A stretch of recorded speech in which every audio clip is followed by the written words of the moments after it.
Hello, ladies and gentlemen. Welcome to episode 264 of the Hoots podcast. Ladies and gentlemen, we are right around, 36 episodes away from reaching 300 of these ridiculous, fun, entertaining, thought-provoking conversations circling around the world of professional wrestling. Welcome to the program, everybody. It's yours truly, the nefarious brother Adam, aka Joshie Lopez, here live on YouTube. Is recording this on a Thursday. It's July 4th, 2021. Happy Canada Day to the people out in the north. Shout out to Alicia Atute.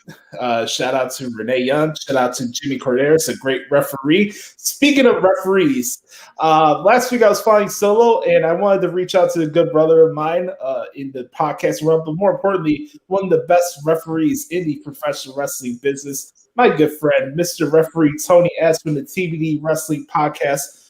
He's here with us today, and I feel honored. I really do. I feel honored because he actually graced us with his presence on video for the first time. What's going on, my man?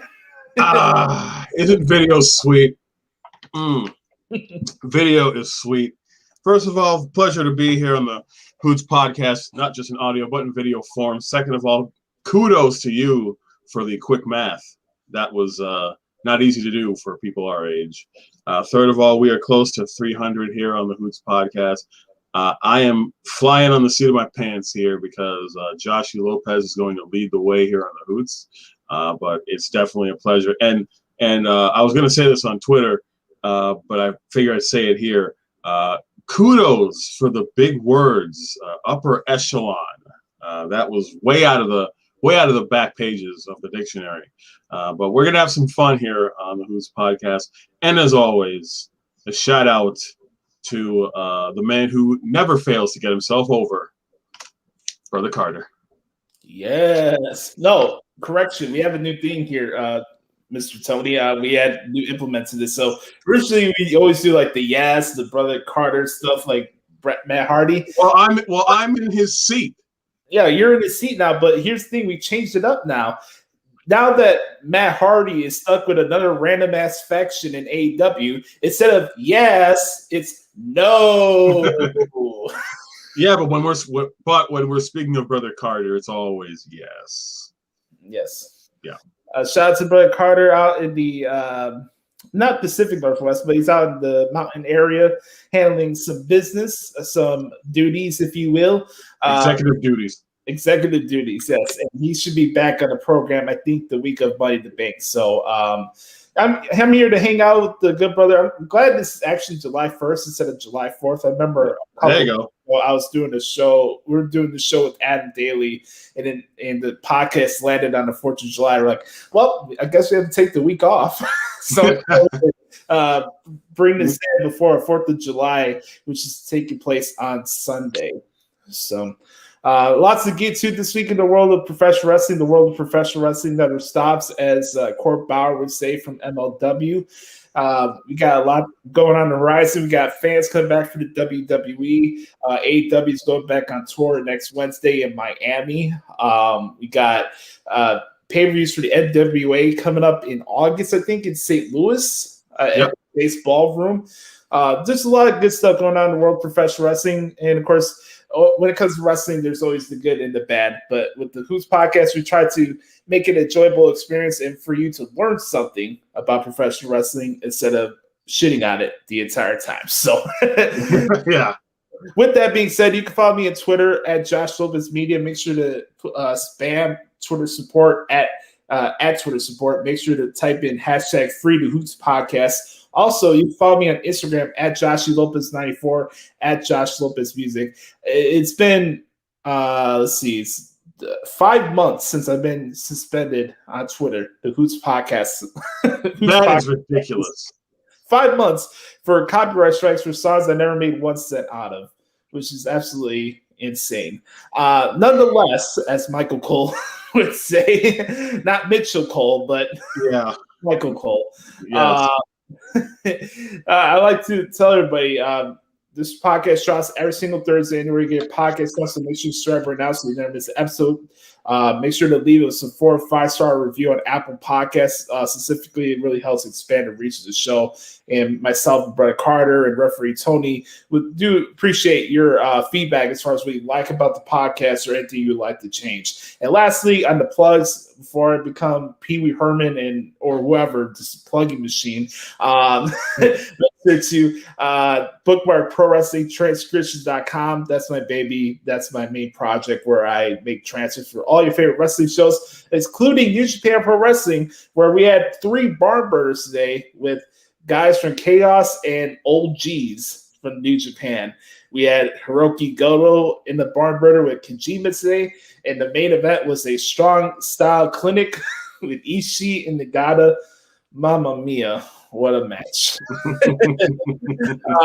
With that being said, we got a lot to get into, so we're going to start off with the Good Brothers Q&A and Wisdom session. What we do here this segment, we take questions from the listeners of the podcast each week, and the Hoots podcast is much more than just a wrestling podcast. It's a live podcast. We get into mental health. We talk about relationships. I share some stuff from my personal life where you guys get to know me better. And the goal with this segment is to answer some questions. And, sometimes when you do a wrestling podcast, you can't fit every topic into one segment because you may be doing the show for 3 or 4 hours. So that's a damn shame. That's the charm of doing this segment, where I could implement a lot of things that I wouldn't be able to fit in a WWE segment or AEW. So I appreciate the questions that everybody always sends us, and we got interesting topics for the wisdom part of it. It's called Maintaining Your Purpose. That's today's title of this week's episode, is Maintaining Your Purpose, and we're going to be explaining why that's very important at the end of the segment. So Tony, ready to answer some questions, my man? Let's rock and roll like Trish and Little Kim used to do. Yes, let's do it. We're going to start off with the good brother, the OG supporter of the Hoots podcast, Patrick Fritz at Rated PWF. It's early, and the matches haven't been finalized yet, but who are your WWE Money in the Bank ladder match winners? And if you could choose, who would you want to win? Tony, I'll start off with you. You see, and how close are we for Money in the Bank? I think 2 weeks. And to the best of our knowledge, not all of the competitors have been finalized, I believe. Correct. And so, I guess WWE, is returning to Madison Square Garden in September, so that's going to be good. As far as Money in the Bank, let's take a look and see. Now, could you just repeat his question? Yes. With the Money in the Bank ladder matches not being finalized for both ladder matches, who do you have winning the match, and who would you like to see winning the match? It was up to you. If you had the pencil, pal. I thought I had a pencil here. All right, so we'll figure that out. Oh, wait, I got a pen. There you go. Okay. All right, good. So let's take a look at who we got here. So as far as right now, as far as what I see on the graphic, we have Carmella, Nikki Cross, which, by the way, they need to update that photo because that is Nikki Cross from pre-break. Alexa Bliss, Naomi, and Asuka for the women. And then for the men, we have Big E, Jomo, Ricochet, Matt D. Brothers Riddle, and Drew McIntyre.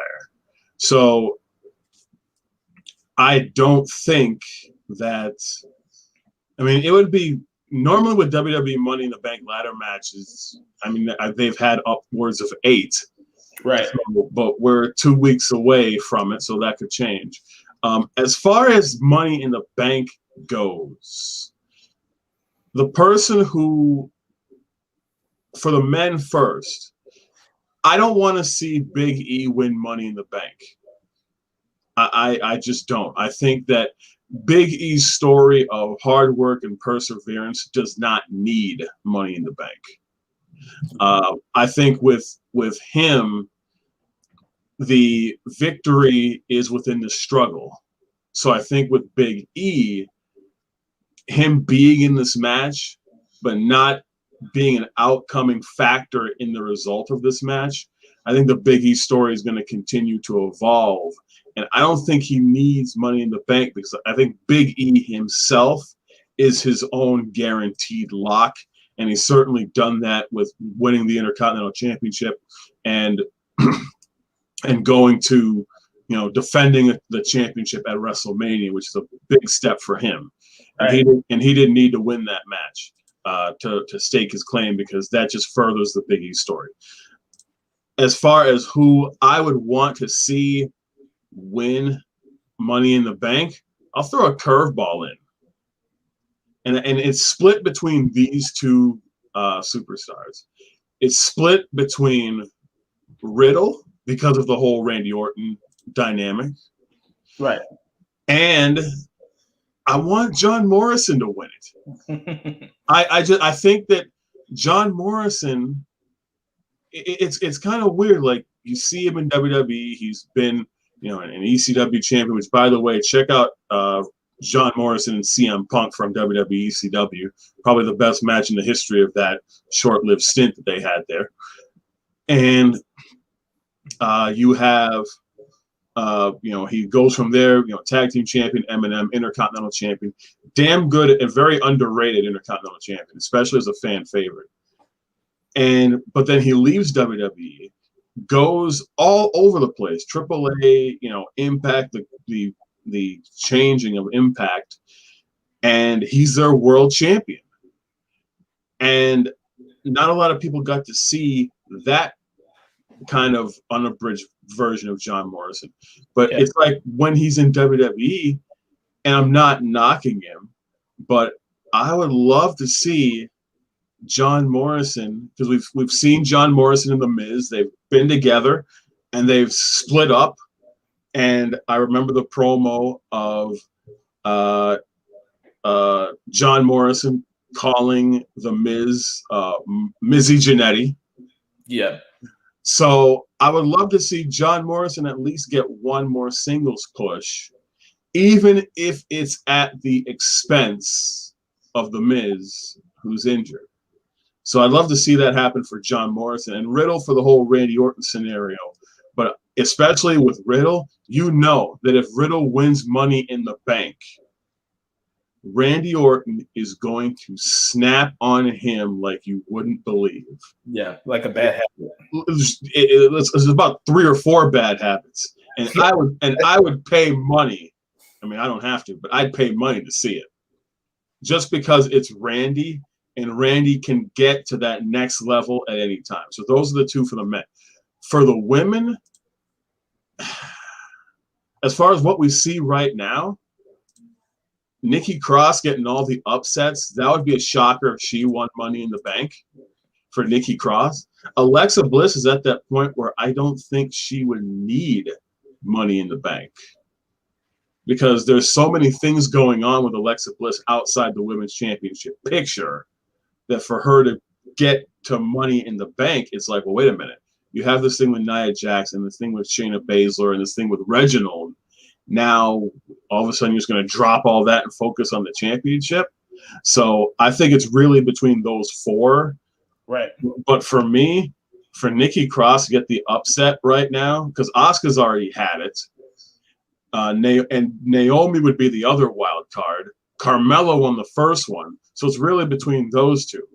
And for Nikki Cross she wouldn't even need to win the championship, but just for her to get that briefcase, maybe we would be able to know more about the Nikki Cross story as far as her turning over into super heroine Nikki Cross. Right.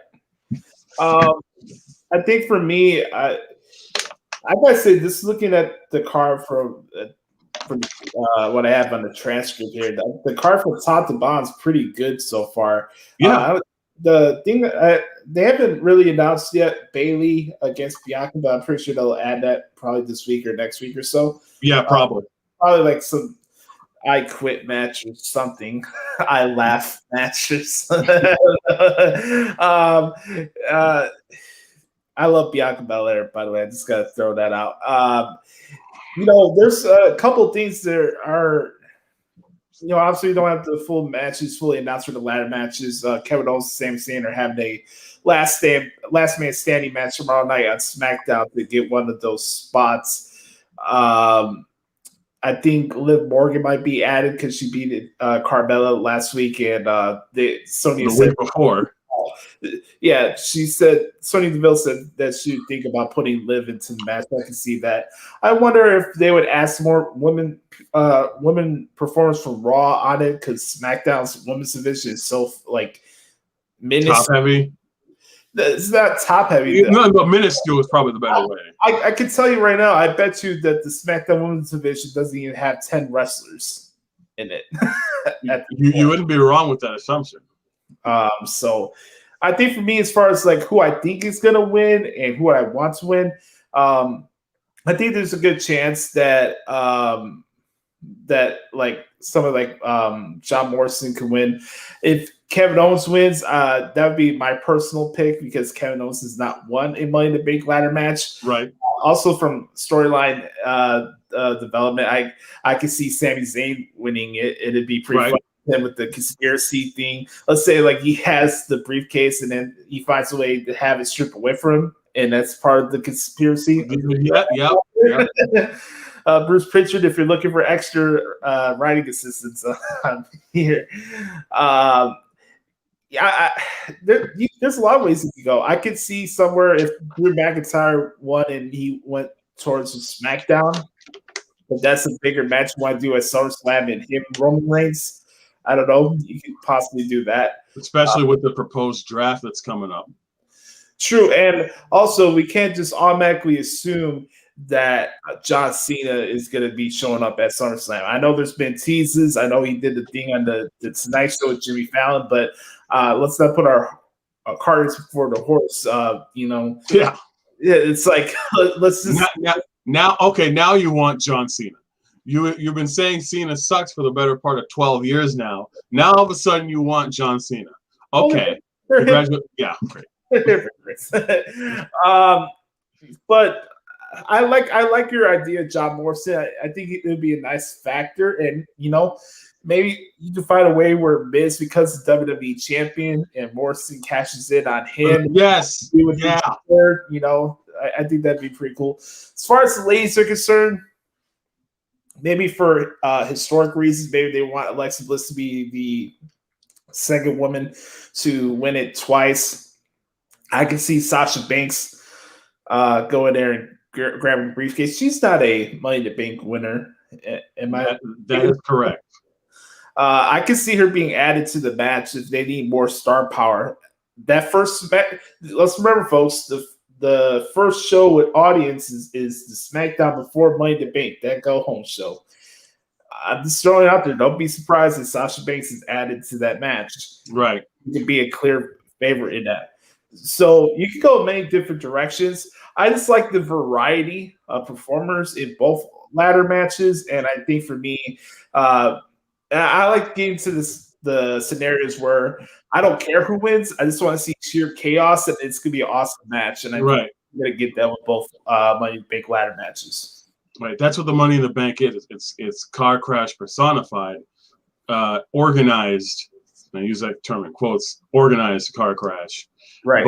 But that car crash, everything happens for a reason. It's tremendous. It's tremendously built up to where eventually you'll know why the winner is chosen and who it is. So for that, and like you said, those, it's not like both matches are just top heavy just for the sake of being top heavy. Like there's some underdogs in there. There's some long shots in there. There's people that have won it before. So really anybody could win it. And in the sport part of sports entertainment, that's what you want. Right. Let's go to our good brother Chris Zaletta at XTZaletta24X. He sent in a batch of questions this week. We're going to start off with a sports one here. Do you think the Seattle Supersonics will ever make a return to the NBA? Chris, I think they should make this short and brief. Yes, I think the Supersonics should come back.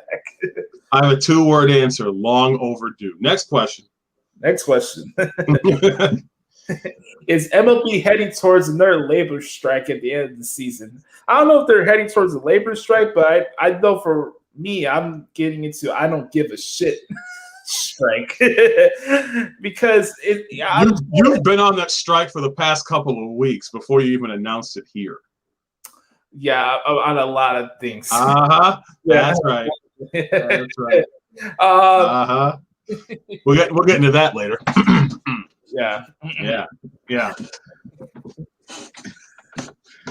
But yeah, it's freaking zapped me. I just love my brain about it. But what I was gonna say is like I'm trying to enjoy a good season from my Chicago White Sox. They're playing good baseball right now. I mean, they freaking spanked the Twins last night, 13-3, and they're doing really good right now. And I can't enjoy the season because there's whining and bitching about sticky baseballs, spider tack. Yeah, the umpires checking players' color of gloves, the level of the kind of belts that they wear around their pants to see if there's any sticky glue or cheating tactics. It's like, what the fuck are we doing here? First off, we still haven't got to the part where baseball is appeasing to casual viewers of sports these days. It's not entertaining. It's not relevant. The games still go too long. Now we have this stuff with the replays that take way too long to get figured out. People whine about not enough offense where you could have good singles and doubles. There's always home run or bust. But then we got the thing of whether the baseballs are inflated or whatever the fuck that controversy was last year. It's all over the place. It's like I loved baseball. I played baseball a lot when I was a kid. All the way through high school, I played baseball. I love baseball. Now I don't give a shit. I get more enjoyment playing MLB The Show than I do watching Major League Baseball right now. Here's what I can say about baseball. As far as the labor strike goes, as far as the players and owners, those are two sides that are never gonna, as far as most fans go, they're never gonna agree on anything. And when it comes to baseball, like you said, they need to find ways to speed up the game just a little bit and not check, and at the same time, not make it obvious like you're checking players like you're at a security breach at the airport. Yeah. It makes, I mean, it makes absolutely no sense. And like you said, it's better to play video games of the product because you'll actually have more enjoyment out of it. Baseball needs to do a better job of, and also they need to do a better job of what wrestling and UFC have done. They need to promote their stars because you don't have any idea unless you're really that hardcore into it, or unless Mike Greenberg or anybody at ESPN will talk about it. Like other than Corey Kluber or any of those, like MLB does not do a good job of promoting who their current stars are and who their future stars are. They don't do a good job of educating the fans of the game and who made the game. It's like, all right, here it is. Like, no. You can't pinpoint Mike Trout if you walk down the street. Right, exactly. I mean, hell, I probably saw Mike Trout yesterday on a mail route somewhere. I wouldn't know. Maybe I saw, you never know. But MLB doesn't do that good of a job of promoting. At least with the NBA, you know who the stars are from the top level and then the lower level and that level below. In NHL to a certain degree is doing better than the MLB at promoting their stars. But the MLB, they're like, all right, so you want to know who our next star is? He'll be on the cover of the show. That's who we're going to promote. Like, no. Yeah. And at the end of the day, when it comes to baseball, long story short, show me that you want me to care about it. Right. Let's go to the next one here. We got this is an interesting one. With more recent releases, does 205 get moved fully into NXT? Let me touch on that really quick. I have transcribed every single edition of 205 Live since the inception of the Cruiserweight Classic and the first 205 Live show in in 2016. I think it was either in October around that when that started. The show. I want to give a big shout out to Arya Daivari and Tony Nese and the Bollywood Boys, who were original players in the 205 Live brand. They recently got the release. It's always a crappy situation when you see performers, talented ones, get released from promotions. It's been happening a lot more recently with WWE just cutting the fat and just trying to change some of their business structure and stuff like that. This is the double-edged sword of having performers in a major wide base promotion organization. It's not just your mom and pop shop wrestling promotion. Yeah. It's not on handshake deals. It's not based on promises. It's not based on anything you expect from your standard pro wrestling company. Unlike AEW, where we just hand glad each other and pat each other in the back, and it's kind of like a free for all there. But my thing is like I really enjoyed what Arya Daivari and Tony Nese brought to the table. I got to learn a lot about the way they're wrestling in the ring and how they go with their sequences. And I enjoyed Tony Nese's journey to become the Cruiserweight champion. Daivari's had a lot of good barn burners on the show. He's been one of the most underrated performers in that in WWE for the last couple of years. I'm happy for him. Excited to see where he goes next. As far as promotions are concerned, Bollywood Boys, longtime wrestling fans, made a name for themselves. Had a good run with Jinder Mahal when he was the WWE champion, and I'm sure they'll get back on their feet as well. But there's a lot more. Also, kind of caught me by surprise. August Gray got released last week as well. One of the up and coming guys that I was seeing on 205 Live. They had a lot of good outings as well. Austin, more from the Northeast side of the realm in his wrestling background, and he's a great wrestler. He's gonna find himself in the promotion sooner or later. Kurt Stallion, a couple other ones that I'm missing right now. As far as questions concerned, there's been rumblings about 205 Live probably coming into what AEW Dark is for AEW, like NXT Evolve show or something like that, a developmental show for the main NXT product in the US. I could possibly see that. I don't know.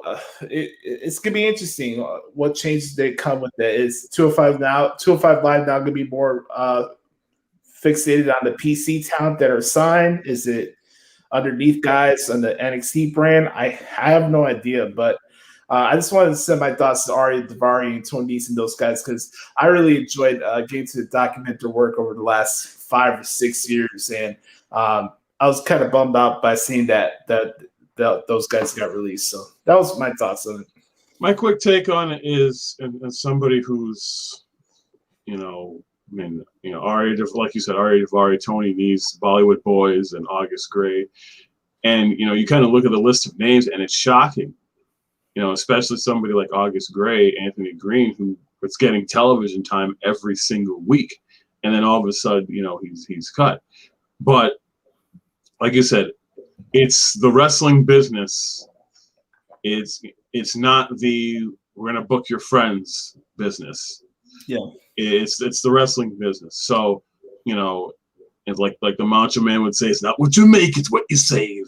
So I think that with these guys are going to land on their feet because the people that have really watched their work like you have, you never know. They could be in a town, close to them, and, somebody, like a high-level independent wrestling promotion could bring them in, and, a lot of people are going to want to see them.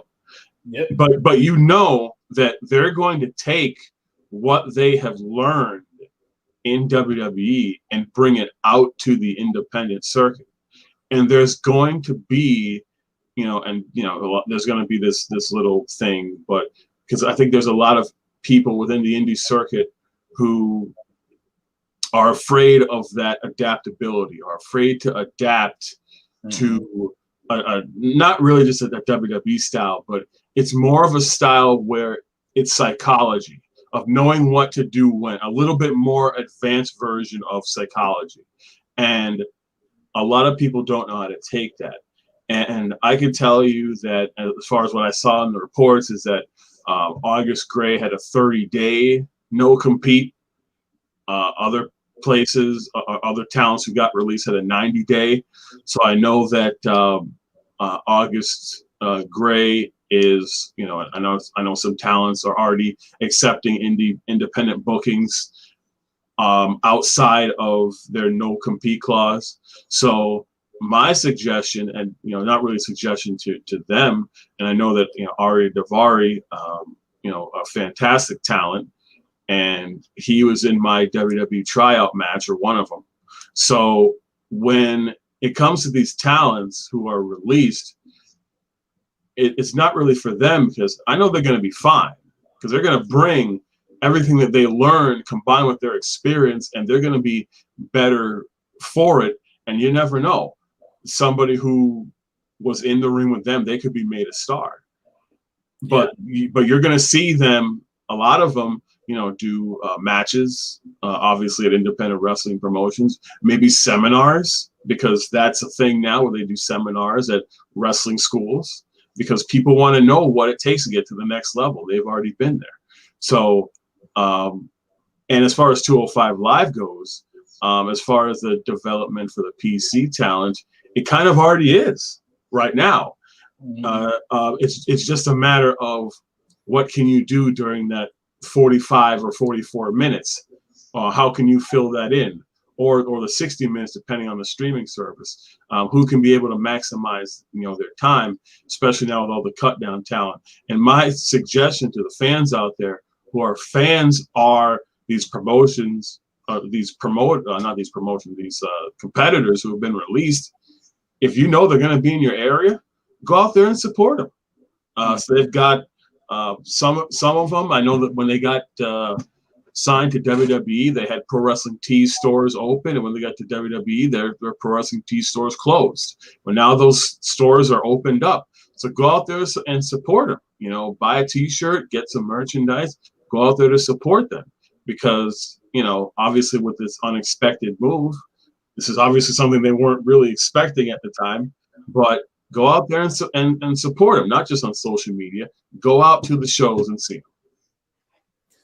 All right, next question we got from Chris is, who do you think will be in the NXT breakout tournament? They announced this on Tuesday that they're going to do a breakout tournament. I'm sure we'll probably see Ari Sterling, a.k.a. Insane, Asher Hale.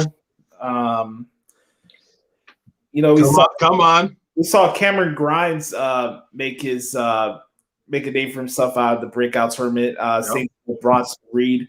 You know, I could also mention another guy from 205 Live, Grayson Waller, who's been putting on some really good matches on 205 Live recently.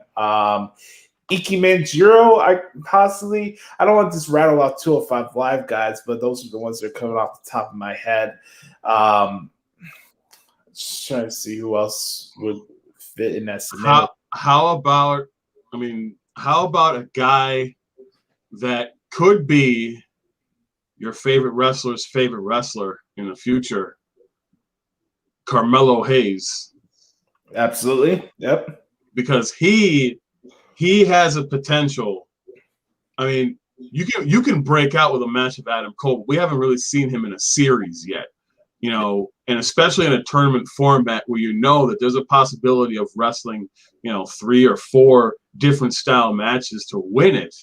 I think that definitely does more than just, you know, 1 25-30 minute match with Kushida or 15-18 minute match with Adam Cole. I think kind of seeing his arsenal or any of the competitors in the progression of the tournament, I think that would do wonders. I mean, look what it did for Drake Maverick in that. I mean, seriously, like in that interim cruiserweight championship tournament, it got eyes onto Drake Maverick as somebody. Hey, listen, you know, he's not just an authority figure. He's not just a manager. Like, he's a pretty damn good wrestler, a pretty damn good talent. We want I think, you know, we want an opportunity to see what he can do. And I think it opened a lot of people's eyes. And I think now with the breakout tournament, you're going to see people that you either have only seen once or twice on NXT or once or twice on 205 Live, or have never seen on NXT or 205 Live. I think that's the beauty of the tournament. The question is, how big is the tournament going to be? That's a great question. I know they're doing the qualifying matches for the breakout tournament on 205 Live this week. So I'll let you guys know what happens next week when I put out the transcript and stuff. Yeah. I also say watch out for Trey Baxter, the former Blake Christian, as far as who could be shoo-ins to win that tournament as well. Oh, yeah. Trey Baxter versus Carmelo Hayes. Oh, think about that. Incredible. Mamma mia. Yes. Mamma mia. God, I miss Morrow. All right. Next question. Oh, this is an interesting one. This is what I love about Chris. He always has like a good throwback question since he knows we do this on Thursdays. Who do you think was Stone Cold Steve Austin's best rival? The Rock, Triple H, Vince McMahon, or The Undertaker? What kind of rival are we talking about? Just rivalry. Well, who's his greatest enemy, if you will? I think there's only one answer to this question, if we're being honest here. Go ahead. By the way, shout out to the good brother B-Rob in the chat. He says, 3 count titty meat. What's up, B-Rob? Yes, sir. So, this is the easiest answer. It's Vince. God damn, pal. How dare you? Rock is a close second. Rock is a close second. I mean, from a competition standpoint, but like from a point of view, it has to be Vince. To me, what Austin McMahon did set up basically the entire Attitude Era. Yeah. So, to me, I mean, I'll be honest, Rock Austin set it up for Austin McMahon, but it was Austin McMahon that took the ball and went with it. Mm-hmm. And that led it to the Ruthless Aggression Era. Actually, the Austin McMahon took it out of the Golden Era and brought it to Attitude and onto Ruthless Aggression. So by that alone, it's Vince. Now, if it's a in-ring match for match standpoint, it's Rock. It has to be Rock. Yeah. I think there's some missing person that we haven't brought up to this, but I don't think there's no Austin and McMahon if Bret Hart is not involved. Yep. You're right. Stages of this.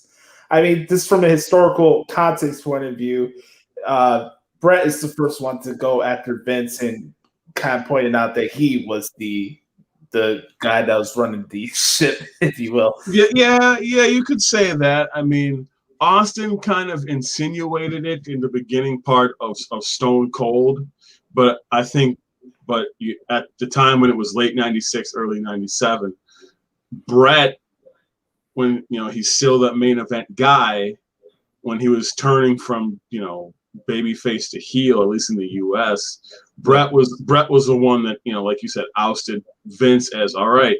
He like we all knew, or the fans, most of the smart fans knew what everybody knew, is that he's the owner of the company, but some of the casual fans who were watching, like me, who didn't put 2 and 2 together, now it's like, okay, he's the guy running the ship.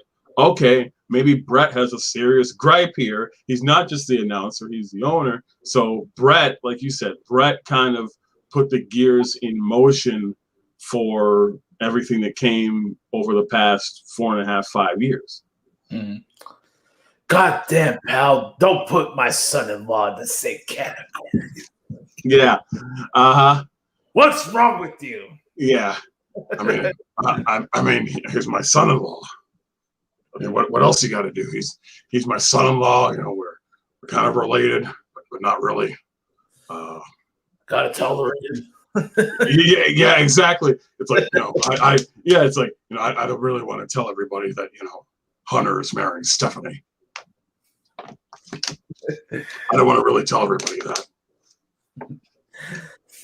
After all these years, I still can't acknowledge it fully. Yeah, exactly. Yeah, I keep having a lump in my throat saying that, Hunter's my son-in-law. I feel like a big pit about to explode in my stomach. Yeah. The sheer thought of it. Yeah. Yeah. I get tied up in knots having to spend holidays with them. He's calling me dad. He's calling. I don't know how to take that. I really don't. My God. All right. Last question from Chris. He says, would you change anything in the top 5 of the WWE top 50 tag team list that just came out? Is the New Day the best WWE tag team of all time? I come from the 2000 era, and I honestly can't argue with them being number 1. This came out with a lot of controversy. Oh, shocker. Whenever a top 50 list comes out, people can't apply context to what the list is. It's the WWE top 50 list. It's not the pro wrestling top 50 tag teams of all time. So I'm sorry if you're butthurt that the Rock and Roll Express or the Midnight Express are not added to the list because they didn't do anything in the WWE. Is it really hard to apply some context to a subjective list? Just because of the fact of the New Day and their longevity, and you have to give out the fact that as far as WWE goes, before the draft that they were crediting New Day with tag team titles. Right. When it was only 2 out of the 3 of them that actually won it, but hey, we're going to credit you with a tag team title. Hell, you get a tag team title. I want a tag team title, But as far as longevity goes, let's look at it. And let's look at the top 10. Okay. British Bulldogs number 10. Undertaker and Kane Brothers of Destruction number 9. New Age Outlaws number 8. Usos are number 7. Mm-hmm. Legion of Doom number 6. Dudley's 5, Edge and Christian 4, Hart Foundation 3, Hardy Boys 2, New Day number 1. Here's what I want to say. How are the Hardy Boys 2 spots above Edge and Christian? I wonder why the Hardy Boys are above the Dudley Boys. That's what I'm saying. like if you look at attitude, Dudley Boys as far as longevity, and like you said, it's within WWE. So, but I have to put into account the fact that Edge and Christian both technically won. I guess you can say that the Hardys did too, because Jeff was a world heavyweight and WWE champion. And Matt was an ECW Phoenix champion. Yes. But Edge, Edge was, he wins WWE. Christian leaves, goes to TNA. Christian wins the NWA title. Edge becomes WWE champion. So within a 30-day period, Edge and Christian are running the top 2 companies, are the top guys. Edge becomes, world champion, WWE champion, King of the Ring, Royal Rumble, main event WrestleMania. Christian becomes a 2-time world champion, probably one of the most underappreciated, but critically undervalued workers in the history of the business. But yet you look at Edge and Christian, 7-time tag team champions, just the 2 of them.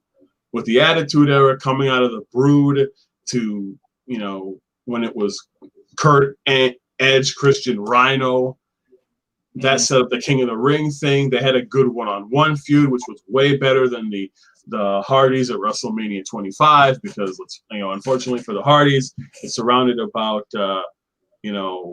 Matt screwing Jeff out of the World Heavyweight Championship and Matt running over Jeff's dog, and So I mean, the New Day, because obviously there's so much going on with the New Day right now. It's hard to argue that they're not number one. But I think anything from 2 to 15 is subjective. Now, real wrestling fans would be like, okay, well, why, like you said, why aren't the Rock and Roll Express here, or the Midnight Express here, or you know, or why, you know, yeah. And then somebody, why aren't the Hollywood Blondes on this list? Oh, you know, yeah. you know, I mean, for me, like, yeah, I mean, I think it's criminal that, I mean, out of all these teams, the Bushwhackers and the Bushwhackers and Mega Powers are probably and Jack and Jerry Briscoe, I think, are in Batista and Ric Flair. But I think there are only 5 teams on this entire list that haven't been tag team champions. Mm-hmm. But like you said, it's WWE longevity, and plus it's subjective. So nobody's ever gonna like WWE's top 5 or, you know, anybody's top 5. It's a WWE subjective list. But at the end of the day, you paid attention to it, and you have an opinion on it, and you're gonna put it on social media, and that's what they want. Well, I mean, we all saw how petty people got over the top 50 women list that come out a few months ago for WrestleMania. They'll count it there. Anyways, let's go to our last 2 questions for the podcast this week. What? Our good brother Nate the Great at Psycho Nagiri. What do you think MSK could do to add to their characters besides just good guys who have respect? You mean MSK, the NXT Tag Team Champions? Yes. Let's see. Have they really been tested yet? Tested in the ring, yeah. You have the grizzled young veterans. They've definitely tested. I think it's more from a character gimmick point of view. From the character gimmick, one of the things I've seen in my history with WWE is the fact that no real major character change happens until somebody either pushes them in the ring to make a change, or something happens backstage that kind of gets the gears turning. I think a lot of people in the business, they see a tag team and they immediately expect charisma. Yes. And that takes time. And that's why, ironically, that's why they have the matches, because you have to build the charisma. You have to build the will from within to win. You have to build those qualities. And then from those qualities, then it's like, okay, you know what? Let's see if we can maybe tweak this or do this a little bit. I think MSK is fine where they're at right now, but I also think that the matches that they're in, like you said with the GYVs, but also with the match coming up at the NXT GAB with Tommaso and Timothy Thatcher, that's going to bring a whole new level, because with Tommaso and Timothy Thatcher, you can raise that pain scale to about 5 or 6 times what the GYV would do. And I'm pretty certain you'll find out the inner heart and the inner workings of MSK. I think they're fine right now. We just got to find out exactly, you know, we got to give them a real serious test. And it's like Shawn Michaels. You know, Shawn Michaels is this, you know, babyface champion at WrestleMania 12, but you know, of course, you know, he can have matches with British Bulldog, but nobody really took Shawn as far as champion, as far as fighting for the boyhood dream seriously until 2 matches. He beats Diesel at In Your House, no holds barred, but more importantly, he faces Mankind in Philly. Yeah. And that was the point when he faces Mankind in Philly, because you never saw Shawn Michaels go through, as far as champion, go through the things and go through what Mankind pushed him to. And that made Shawn a better champion and a more believable champion then. So I think with MSK, expect to see, as far as put it in positions where they've never been before, expect that from Thatcher and Tommaso, and you can bet as far as the title match goes, expect for them to be given the time to do that. I think for me, Nate, it's kind of twofold because I do appreciate what they do in the ring, but I've kind of had this issue with MSK and Rascal since their Impact days. I can't pinpoint whether they're good guys or bad guys, and I'm not. Everybody wants to twin, you know that. I'm not taking any like personal knocks at them personally. I just think from a character point of view, when you come off and your vibe is kind of like the passive aggressive trolling, like people that you have in like video game type of thing, that's just the vibe I get. I got it from Trey Miguel. I get it from those two especially. Where like, yeah, they're happy to be here. They're good guys in certain cases, and then other times they're like trolling and being cocky. Expect that to change in the next couple of months. Yeah, and it's like I liked it when they first brought in and they were talking about how like Nash Carter was doing this for his dad and all that stuff. I thought that was cool at the beginning, but we haven't had any other like major interviews. Like they had the little confrontation on NXT this week where they're like, "Oh, we want respect and this and that," and it's like, I'm just trying to figure out who you guys are. Are you heels? Are you baby faces? Are you cocky good guys that just do flips and dips? I mean, it's kind of. I have my other issues with Sammy Guevara outside of the ring. Right. But from a wrestling standpoint, yes, I could acknowledge how good of a wrestler he is. But also, he has a problem when it comes to a character standpoint if he's a good guy or a bad guy. Because, I'm saying this as a guy who's their age in the whole millennial year that we're in right now. Yeah, like, millennials. Like, I feel like I'm more. Maybe I just feel within myself I'm more like old school than I am. Current school ages, you know, and it's okay to be passive aggressive, I guess, sometimes if you're a wrestler, but I don't know. I can't take them seriously from a genuine point of view sometimes. I think that's what I'm trying to express. It's hard to like suspend disbelief sometimes because I don't know who I'm watching. You do all these flips and dips, but I have no other incentive to cheer or boo you besides, okay, I got cocky smirks on my face. I do a gazillion fucking flips during the match and a couple cool kicks and stuff. But what else is there to you? And that's the thing when it comes to, you know, bringing in, you know, all these talents. You know, you cannot expect people to, I mean, not everybody can do what you do and follow people from promotion to promotion and do all these things. And not many people have time for that. So, you know, and this is across the board, you know, it just, not just, you know, in AEW or NXT, like across the board, there are going to be fans that no matter what kind of time of day it is, there are going to be fans that are going to be tuning into your product for the very first time. Yep. That's going to happen. So we want to learn more about these talents with just a hint of realism. We want to know what drove you, what put you on this road to get here. What got you on this road for, you know, NXT, or what got you on this road to becoming a champion.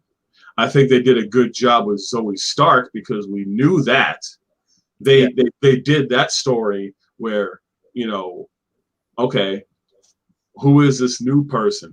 But then we know the backstory. Not everybody knows the backstory of, you know, and I'll use them for an example again. I'll use these guys. We saw August Gray. We saw Carmelo Hayes. We see them. Now, people like me who have worked with them and have traveled up and down the roads with them, we know the backstory. But people who are just going in for the very first time, who, oh, what is this buzz all about? Oh, look at him. Oh, look at that. Oh, I like that. All right, tell me more about him. And then you don't.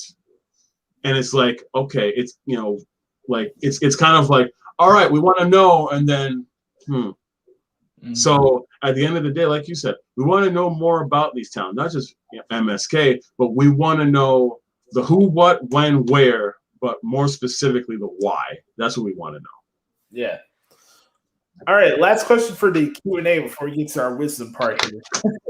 I want to thank Nate, Pat, and Chris for sending some awesome questions this week. We do appreciate it, guys. What parallels do you think there are between real life and wrestling? Well, since I live it, I think when it comes to wrestling in real life, there's a parallel of you can't, and I'm going to show you that I can. Yeah. There is a parallel of an underdog story. There is a parallel of overcoming things, whether it's facing your fear, whether it could be as simple as being on the top rope for the first time and facing your fear of heights. It could be the fear of what happens when you take a bump. Or it could be something along the lines of your nerves and doing something for the very first time, like doing a match, or even a layout for a match, or carrying a match for the first time, something like that.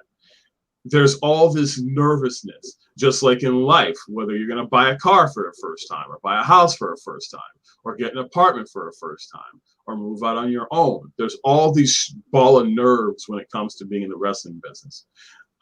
There's also, I kind of equivalent the wrestling business depending on the level that it's in. There are some levels of the independent wrestling business that are better than others. There are some that mimic Saved by the Bell, where you got your groups of people, you got your popular kids, you got your wannabe popular kids, you got your jocks, you got this, you got that, and right. we all want to fit in. And when it comes to the wrestling business, it's kind of like, you know, I can't fit in anywhere else, whether it's, you know, I don't fit in with my family, or I don't fit in with this scenario, or this didn't work out. But my safe haven could be wrestling. Just like with you, Josh, your safe haven is music too. So that's where you rightfully, you know, you get lost and you're in your spot, you're in your world, you're in your safe haven. And that's what wrestling can be as far as a parallel goes. It's also the biggest thing I can consider real life as far as the wrestling business goes. The one key word is being misunderstood. I think that a lot of people, just like us individually, they want to. It's like the old saying of the MTV show True Life. You think you know, but you have no idea. That's what the wrestling business is, and that's what, to a point, that's what we us individuals are. There's a lot of, we want to know the wrestling business, but when we really get to know the wrestling business, we don't know the first thing about it. Just like us as people, we really want to get to know people, but when we're finally in the thick of things, we're like, is this really like this? So there's a lot of parallels with wrestling and real life, which is probably why there are so many wrestling fans out there that can relate to other wrestling fans. And they always say the biggest marks in the business are the boys. Yeah. That is true. And it's also the people that cover it too. Well, it's not just the people that cover it. You have had to have a love for it to want to be a part of it. Yeah. And a lot of people, they lose sight over that.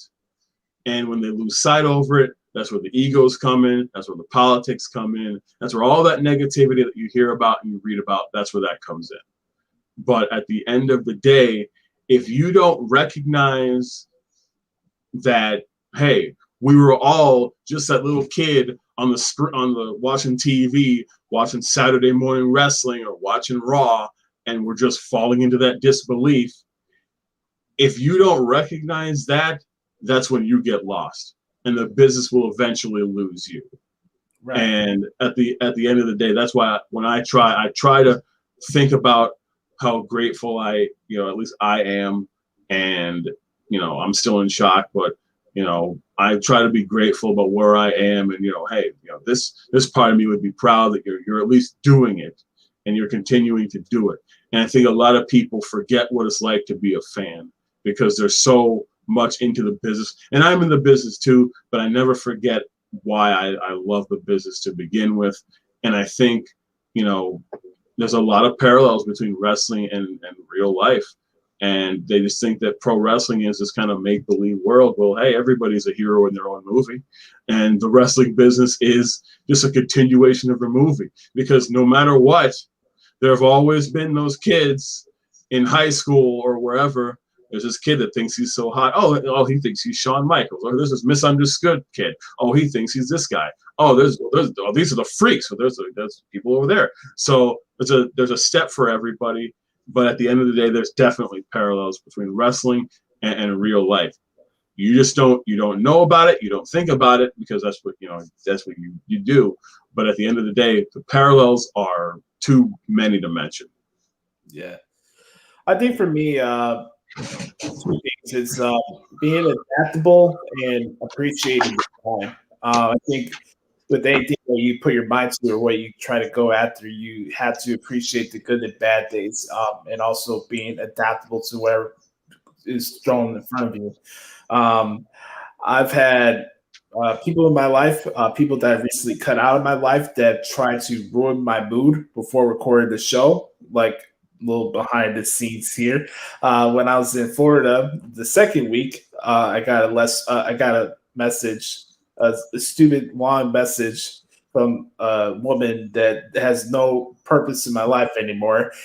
Right as I was about to go on air with Brother Carter recording the show and trying to throw me off the mood. And it's always interesting that, this person was my best friend, right? And the person I wanted to spend the rest of my life with. She conveniently knew that I was recording the show live and said it right as I was about to record the show because it's trying to get a rise on me. Those shit tests and things that get thrown at you. I'm sure you dealt with this with people trying to ruin your mood before refereeing a match, whether it's backstage or people in your real life trying to knock you down. It's all intertwined. And, whether it's relationships with flaky women or flaky friends, whatever the situation, people are going to try to throw wrenches and throw things at you. What are you going to do about it? Like I mentioned last week, if things doesn't work out, what promotion, what are you going to do about it? Are you going to sit and sulk about it? Or are you going to try to better yourself the next day, And I think the bigger point I want to hit on is appreciating the grind. I've been doing these transcripts for about 7.5 years now. And I've been very fortunate to say that I can work from home now because I put the work into doing this. But there's been trials and tribulations. I started at Between the Roads. I was at WrestleZone. I did not have a good working experience there, even though I had a lot of. I think that's really how I got my name out there, is from there, because I appreciate the platform and I got to meet a lot of people along the way. But it wasn't worth me losing my self-respect and not being treated properly from just for a work standpoint. And I think once I knew my value, I was able to really take my skills to the next level. And that's an ever-growing process when it comes to grinding and doing what you're doing, especially from my end, being a wrestling content creator, where I've had this podcast for 6 years. I've had the transcripts for 7 years. I take a lot of pride in what both this show represents and what my transcripts represent. I'm trying to bring something good a good service to the wrestling industry as a whole, because I think a lot of us, the people who work in the industry, the people who cover for the industry, and the fans of the industry take it for granted. So for me, just with life, I love this. I wanted to make it better. I'm going to try my best to make myself better as a broadcaster, as a transcriber. I always had my goal of becoming a professional wrestling play-by-play guy. That's always been one of my goals. I always wanted to be the next Jim Ross. And I'm going in my way, and I think I'm trying to do it the right way by, learning these sequences, art of repetition, going through it days and days. Even for wrestling shows that I don't enjoy, keep going through it. Dealing with personal shit at home, keep going through it. You know, if I can't appreciate the bad days or when people are trying to fuck up my mood or trying to get me off my path because it doesn't align with their fucking life and their narrative, that's the thing. Like, you have to keep hold and grasp of what your purpose is and why you're doing it. And I think that all intertwines with what we have in this life and also wrestling too. Yeah, you know, Tony, you mentioned about music being a safe haven for me.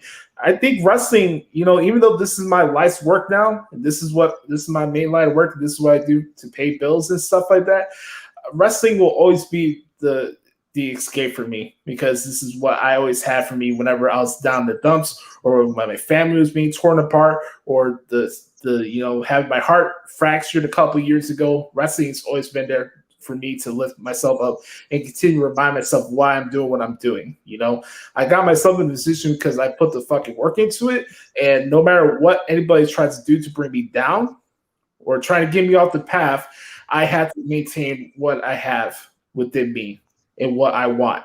And that's the biggest thing. And but so No. I was saying, you know, it's, you know, when, you know, for me, you know, I make no bones about the fact of how long I've been, you know, a referee, and the reason why I make no bones about it is because it's, if anybody else had written the script, it was not supposed to happen. right. And, you know, to say that, and I'll be telling people where I'm going to be later on, but the fact of, you know, me doing it for a decade and a half, and I think that, you know, for me, I think I bring something different to the table. You know, it's like, you know, for me, it's like I have a death sentence because, and what I mean by that is, you know, I'm tall, so I can't be a tall ref. I can't be a tall referee, and you know, I'm a popular referee, at least in New England, so I can't have that with me. And I'm authoritative, so God forbid. But and there have been places that have mistreated me. They don't really deserve to be named because they don't deserve my energy on that. Yeah. But the fact is, you know, I was with a place for a decade. In the last 3 or 4 years, it's like I wasn't even. It's like I wasn't even valued to be in the same locker room. I couldn't talk to people. People didn't want to talk to me. And I saw the writing on the wall. And when and I did so much for them, and I always hold a special place for them. But at the end of the day, I put in more than what I received, and that's fine. And, you know, the people that continue to be in my corner to this day are the people that I carry with me to the next step and the next step and the next step. And like you said, it's finding your worth. If there are people, or in my case, there are promotions in your life that do not value you for the work that you've put in, for the effort that you do night in and night out, for the ideas that you contribute, for the quality and the value that you want to put into a promotion or into your life or into a person for a long period of time.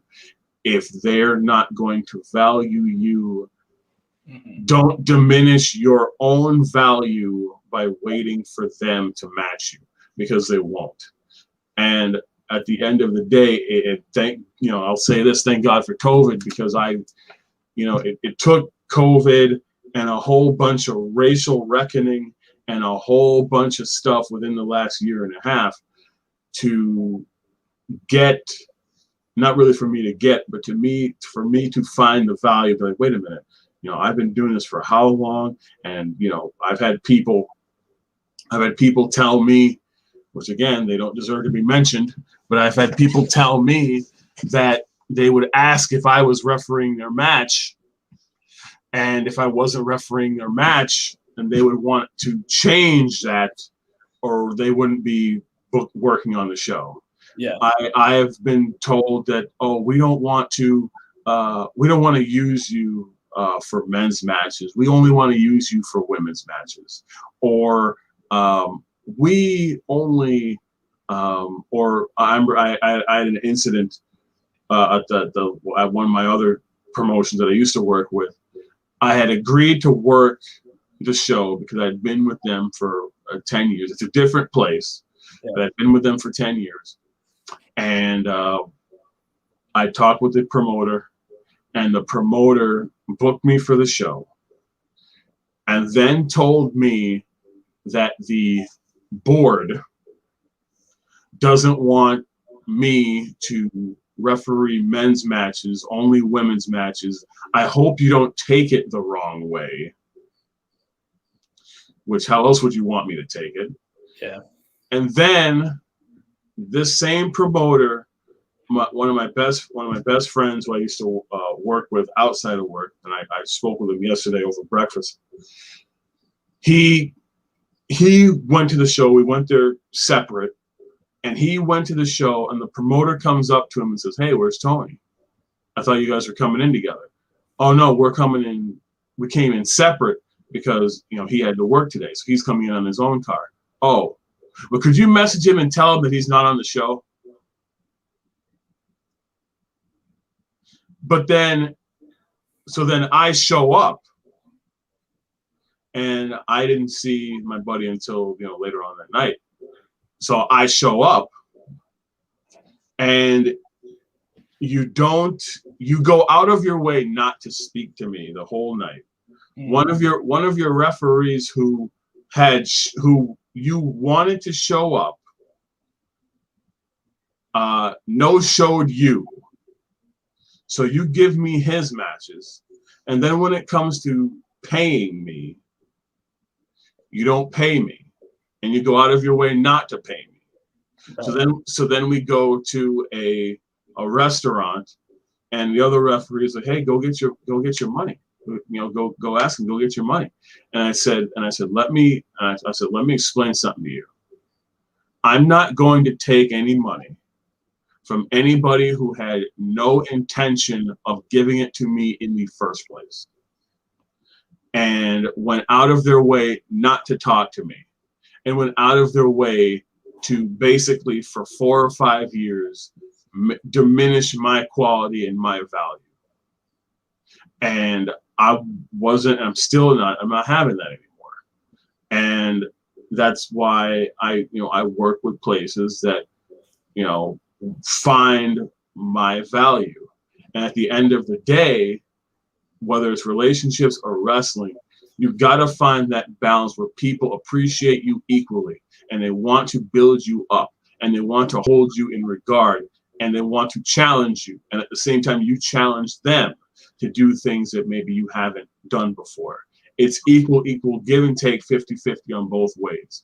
And that's where you find your worth, not just in the business and in life. And people are going to try to take away your worth simply because they don't have the guts to do it for themselves. So they want to take away everything that you built up for you. And as soon as you keep that power, as soon as you keep that power for yourself, that's where everything comes around. It's all about your self-worth. And are there going to be days where things like, that happen are going to be, not 100% up here? Yes. Take those days for you. Take those days where you're going to be a title of a Jeff Jarrett podcast. You're going to be in my world for a bit. And that's fine. But at the end of the day, you're doing it for you. And be your own biggest critic, but also be your biggest supporter too. Yeah. Let's wrap up the segment with this. Talk about maintaining purpose. Kind of intertwined with the last question that we got from Nate. Yeah. I think for me, maintaining your purpose comes into two different things. One, I think most importantly, at least from my point of view, is not tolerating disrespect. Yeah. If you have a purpose, nobody throws you off of that. for any reason. I don't care what it is. I don't care if it's family members. I don't care if it's relationships. I don't care about if it's friends, whatever the situation is. Do it for you. Yeah, exactly. You're the reason why you're where you are right now. Nobody else. Good or bad. Remember that too. If you're in a rut, you put yourself in that position. Don't look for handouts. Don't blame people. Don't try to feel sorry for yourself. Get off your ass and do something about it. I think what I realized over the last couple of years is that I took myself for granted because I was outside of everything with the wrestling and stuff I do. Personally, I was trying to continue to rectify a friendship because, like you're saying, when you have a relationship with someone, you're 50-50. You try to uplift that person. This is a person that you helped out during a really rough period of their life, and you have that bond and that connection with them, and you to want to help them grow, and you try to continue to be their friend, even though they hurt. This is the same person that hurt me. I try to show my character by being the bigger person and trying to be that friend, but whenever I let my guard down and trying to express my worth or just trying to be, letting my guard down, being vulnerable, I have to be thrown back with the root of the pain that I went through. Right. Where that person doesn't understand the pain I went through.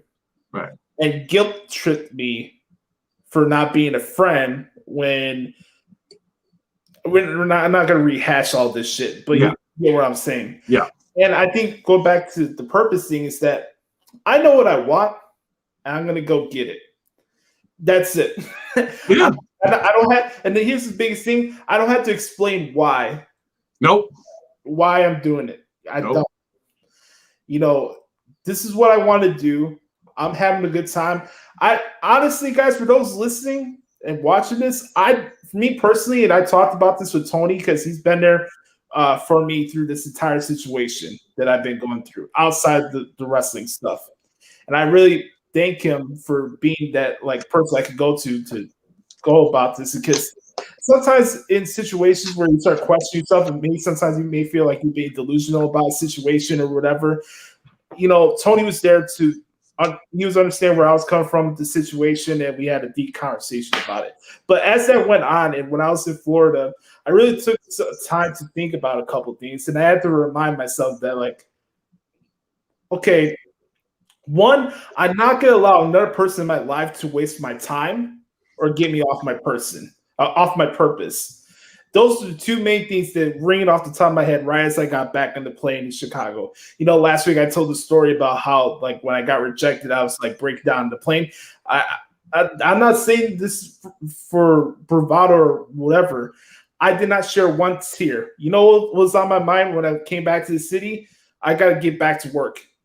And I continue to take my shit to the next level.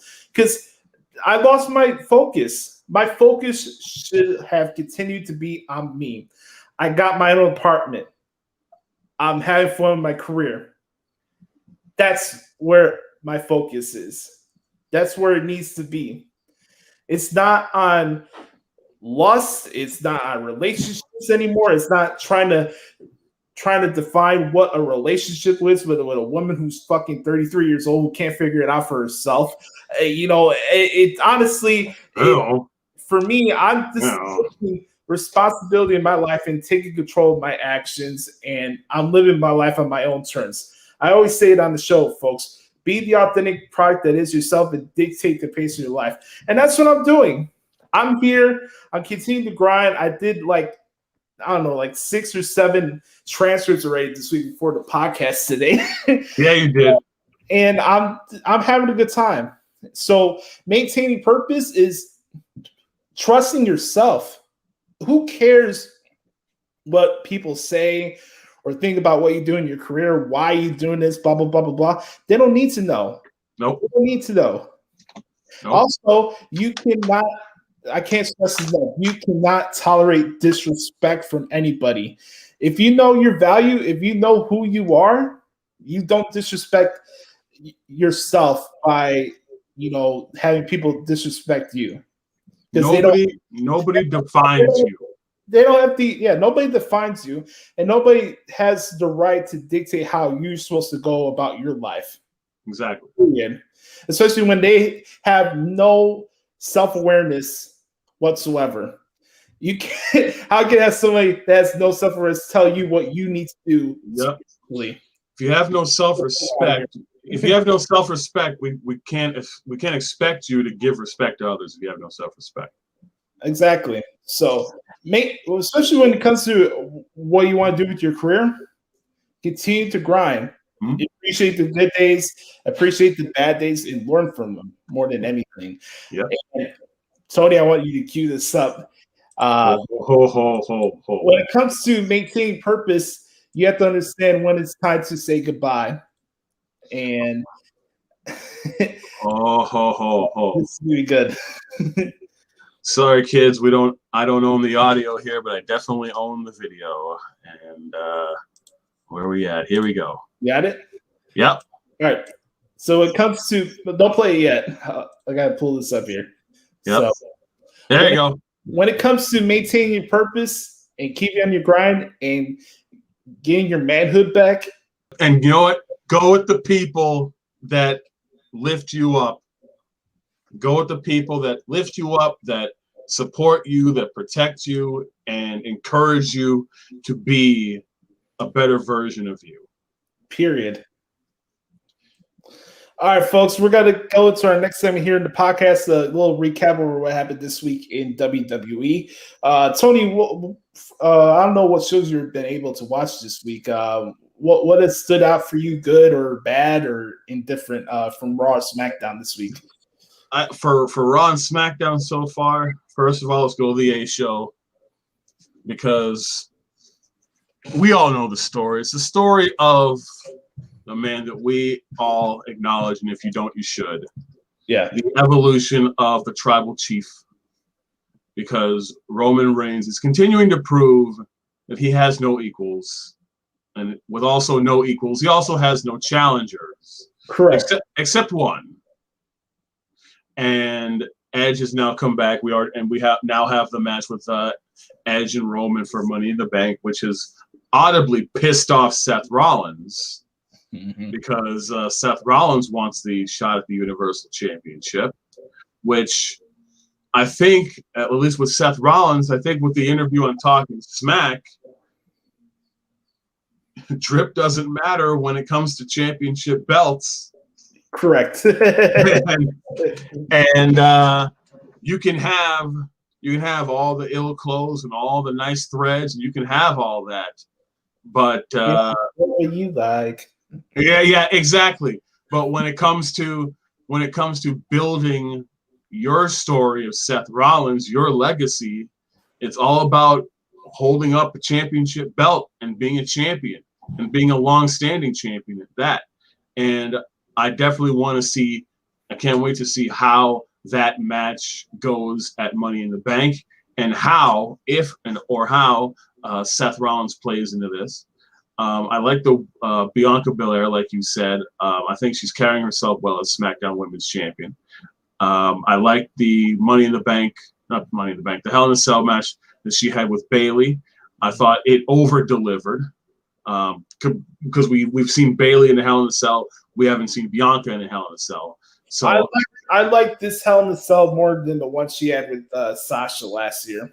Because with Bayley and Sasha, you already know the familiarity.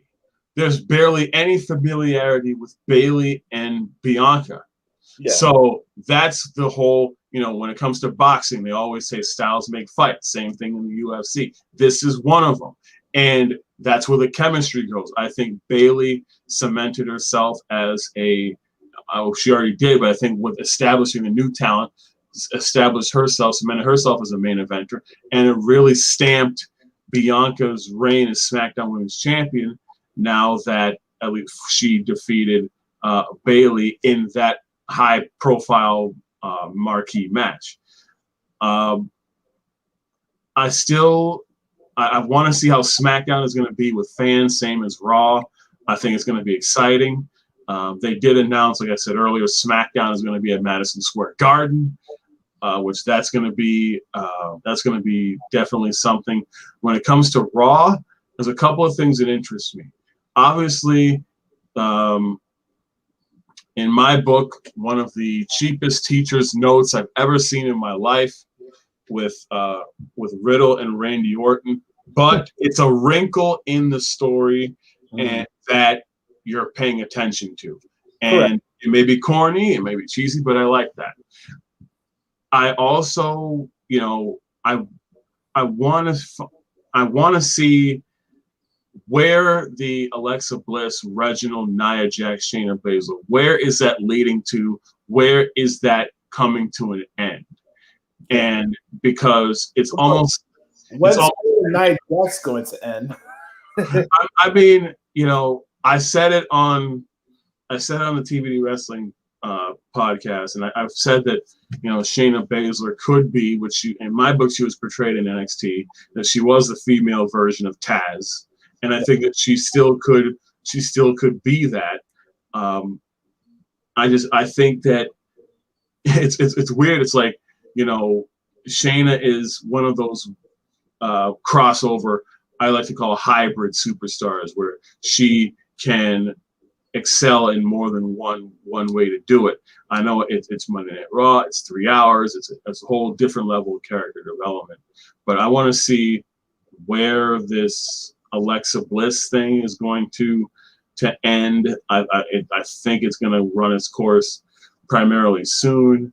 Hopefully by SummerSlam, maybe we can get that out of the way and get everybody back on track. The Riddle and Randy Orton thing, I think that also could be a SummerSlam deal, which could tie into Riddle winning Money in the Bank and Randy Orton completely LHS, losing his shit. And other than that, I like the Kofi Lashley MVP Xavier Woods thing. Me too. I think that when you have those kind of talents, and it's weird, go back in history, in 06, Bobby Lashley, 06, probably 07, 06, 07, Bobby Lashley is ECW champion, and Kofi's not in WWE yet. Right. And then Kofi comes into WWE, and Lashley is already gone. So Kofi does this whole 10-year thing with the exception of Kofi winning the WWE Championship, where Kofi is establishing himself, and Lashley's not even in the picture. Lashley's in the waning days of TNA, beginning of Impact. He's Impact World Champion. He's beaten Drew McIntyre, Drew Galloway at the time. So, but now we have this great story where you have Lashley and MVP, and they're taking Kofi, who in my book is the leader or the head person of the New Day, where Kofi is going to a place where we haven't seen him in recently. Right. We're not saying that he can't do it, but he hasn't been that way recently, where he can be able to tune into that next gear. And I know that there's a lot of people that don't think, well, because he's, in power of positivity. There's a power of positivity in being a power of your own and knowing when to channel that. And I think with Kofi getting to that level where, okay, you see what he did to my friend. This is all because of, me challenging for the WWE Championship. Now I think Kofi's at a stage now, at least character development wise, where, hey, who's to say I can't be WWE champion? I was WWE champion for 6 months, and all of a sudden, 8 seconds later, in an F5, and I lose on the premiere of SmackDown on Fox, and I have to fight, scratch, and claw for an opportunity to be once again WWE champion. But yet, how is it that Drew Mac, when they have said we don't do rematch, hello Nate, when they said we don't do immediate rematch clauses anymore, that D-Mac, and I love D-Mac, but he's getting two or three straight opportunities at the WWE Championship. And I think Kofi's at the point where, you know what? If I can get one last reign of WWE Championship material, I can do it. And I like where they're going with this. And I want to see more of it. What do you think? Let me start off with that, because I think for me, as I look back at the whole week, I think the Kofi MVP segment was my favorite one and the one that stood out the most to me, because if you want to build a championship level fight on a pay-per-view, that's how you get it done. Yeah. And there's a difference between a championship match and a championship fight. And there's something about having a championship fight that makes me want to watch it more. And outside of Sheamus, MVP has really been the MVP for WWE during this pandemic era. You know, I acknowledge the Tribal Chief and a lot of that stuff, but he came in like during SummerSlam. MVP has been killing it since he came back. Right. WWE last year. What he did with Bobby Lashley should not be scoffed at. I think a lot of people hate watch WWE, so they're kind of blinded and they kind of lose a lot of substance and context to the stories that have been told over the last year, because they're so fixated on waiting on, oh, this happens, oh, that fits my confirmation bias on this feud or this performer or this show and yada yada yada. You know what I mean? Oh yeah.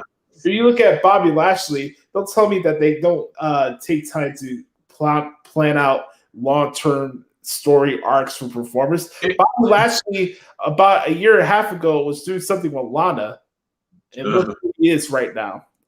And if you want long term, this is it. Yeah, exactly. So like the back and forth with Kofi and MVP, I thought it was great. The line MVP had about, you know, what Brock Lesnar did to Kofi is going to be child's play. I thought that was that was a good dig. It was a good promo for Kofi too. I liked in the beginning part where he was like, "Hey, you got to put some respect on my boy Xavier Woods' name." I thought that was good. Good business there. Let's see a couple things that other stuff that stood out. Tribal Chief, like you said, is the Tribal Chief. Nobody's on his level right now, at least from a believability standpoint, and just what he is right now from a character standpoint. I always say that like Charlotte Flair is the measuring stick for the women in WWE. Roman Reigns is the measuring stick in the professional business. Yeah, not just WWE. I was generally happy to see Edge. I did not see that coming. Of course, there would be a possibility of him fighting Edge at SummerSlam or something like that, because they still have beef over what happened at WrestleMania. Yeah. But just the way they rolled that out, and Paul Heyman cut another great promo saying there's nobody left, that they're at their wits' end, they don't know what to do next. And for Edge to come out, I thought that was great. I got to give a shout out to Pat McAfee, because he's been killing it over the last couple of weeks on SmackDown. Pat McAfee's been a very pleasant and welcome surprise to the broadcast booth. Yeah, his reaction during the Nakamura King coronation, I thought that was fantastic. There was a couple of really good matches that stood out to me, and as far as like making effective TV matches. I mean, we can see 30, 40 generic indie-style matches to the cows come home. But it really takes a lot for me to have a match that grabs me out of my chair while I'm transcribing the match. I don't want to say that I'm fully jaded with the business just through the fact of transcribing these matches all the time, but it really takes a lot for me to get the fan out of me. What John Morrison and Ricochet did on Monday Night Raw this week, and here's the perfect example of people not being bogged down over a finish or what the actual result of the match was. You look at what Ricochet and John Morrison did as an appetizer to what they can do in Money in the Bank. Yep. Like, how are we losing here? Right, exactly. And look at also from an entertainment standpoint, they had their comedic spots where Ricochet sprayed Miz with the dripstick and he broke it in half. Miz has been doing great things for John Morrison on commentary over the last couple weeks during these matches, and he's putting them over and stuff like that. You can't get better TV matches than that. It's not just, okay, let's have a Ring of Honor or PWG style match where it's Gary's at 5 minutes and then kicking out each other's finishers for another 10 minutes. And it's which, by the way, you can, you can have Ring of Honor matches, but you have to download them through WWE 2K19 and Community Creations because my boys are doing. They just did a Men of Honor pack with they just did a Men of Honor pack. So Aries, Homicide, Danielson, Kenta, Kevin. Yeah. Don't call him Kevin Owens, call him Kevin Steen. But yeah, the arenas are good. What's up? Nigel McGuinness in there. Yep. Shout out to Nigel. By the way, the best Nigel. By the way, the best commentary team, in my opinion, in wrestling is Andy Shepherd and Nigel McGuinness. By the way, if you guys have not watched NXT UK, you have to watch it. You gotta watch it. You have to watch it. If you haven't saw Ilya Dragunov against Rampage Brown and Joe Coffey from last week, the triple threat match, it was the absolute barn burner. I also have to give a shout out to a friend of the show, referee Chris Sharp, who's been killing it. Not only on NXT, but also I was bummed out. I didn't get a chance to meet him. He was actually in Orlando when I was down there. He was doing some stuff at the CWC, a couple shows there. So that was pretty cool. You should have let me know. I had his number. I would have let him know. You know what? I'll get to meet him whenever we get to hang out in person. Yeah. Shout out the package, by the way. Shout out the package. But no, that's his name, package. But in the grand scheme of things, like you said, the Joe Mo Ricochet match, like you said, a great appetizer for Money in the Bank, and it would have been a travesty if one or both of them weren't in the match to begin with. Like if they weren't in the Money in the Bank ladder match and they put this out, yeah. But then it's like, now it's like, okay, we have Ricochet and John Morrison. Now they're in the Money in the Bank ladder match. Something, and especially with the fact of fans coming back, something big's gonna happen with one or both of them. But that was a great appetizer, and that, like you said, you can have, Ring of Honor style, but when it comes to, Monday nights, Thursday nights, especially with WWE, you got to have a little something for everybody. And I thought that match did wonders for both of them.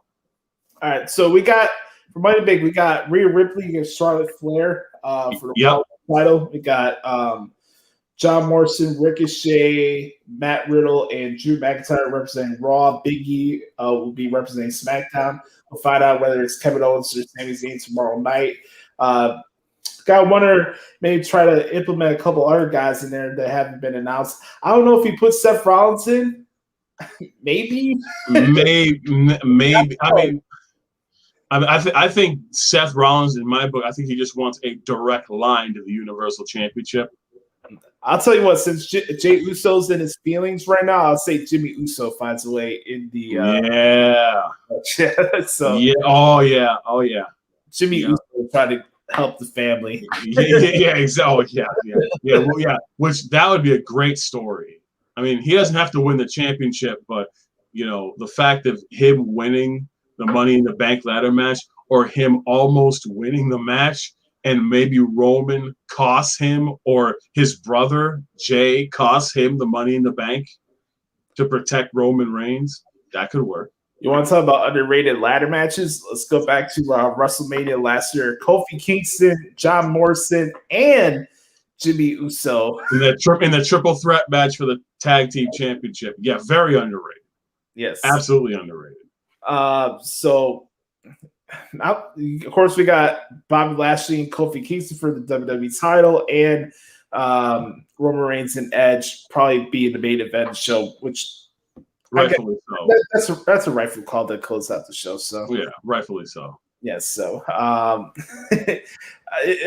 gotta tell you, man, it was really cool getting to see Edge's entrance at WrestleMania. It was really, really fucking cool. And then also the atmosphere, seeing Roman come out with his new gimmick and stuff like that. I'm really curious to see how it's going to be inside these basketball arenas now. It's right. The stadium, so this can be interesting. The tribal chief keeps being the tribal chief. but he's doing it his way. And I like that. And especially when you have Roman Reigns and Edge, two alpha males going at it. Hopefully one-on-one it stays that way for the WWE Universal Championship. Looking forward to that at Money in the Bank. Oh, by the way, shout out to Piper Niven. I've been enjoying her trolling stuff with Eva Marie over the last couple of weeks. And also, speaking of NXT UK, today we have Tyler Bate putting his Heritage Cup Championship on the line against Jack Stars. And the main event this week is Jordan Devlin against the A-Kid. So that's going to be that should be an interesting tilt, if you will. and also big shout out to your new NXT North American champion. Don't call him Shane Strickland anymore, but he's Isaiah Swerve Scott of Hit Row Records. Shocking outcome to their match with his match with Bronson Reed, but what a start in the last 30 days, 5 weeks for Hit Row, and they've already got a championship. I love their song, by the way. By the way, shout out to B from Hit Row, good waterfall. Also, if you want to know what it feels like to be hit by an NFL player, hear how the Dollar King went through the plexiglass. Oh boy! Oh man! Yeah, buddy. That was a rough one. Mm-hmm. NXT Great American Bash is coming up on Tuesday. They announced the card for that for they got the way against Io Shirai and Zoe Stark for the NXT Women's Tag Team titles. We have MSK against Tommaso Ciampa and Toothless Timmy for the tag team titles. We got LA Knight, as Wade Barrett would say, against Cameron Grimes. They have $1 million. I love this. They're having $1 million championship match, and if Cameron Grimes loses, he has to become a butler for LA Knight. Yeah.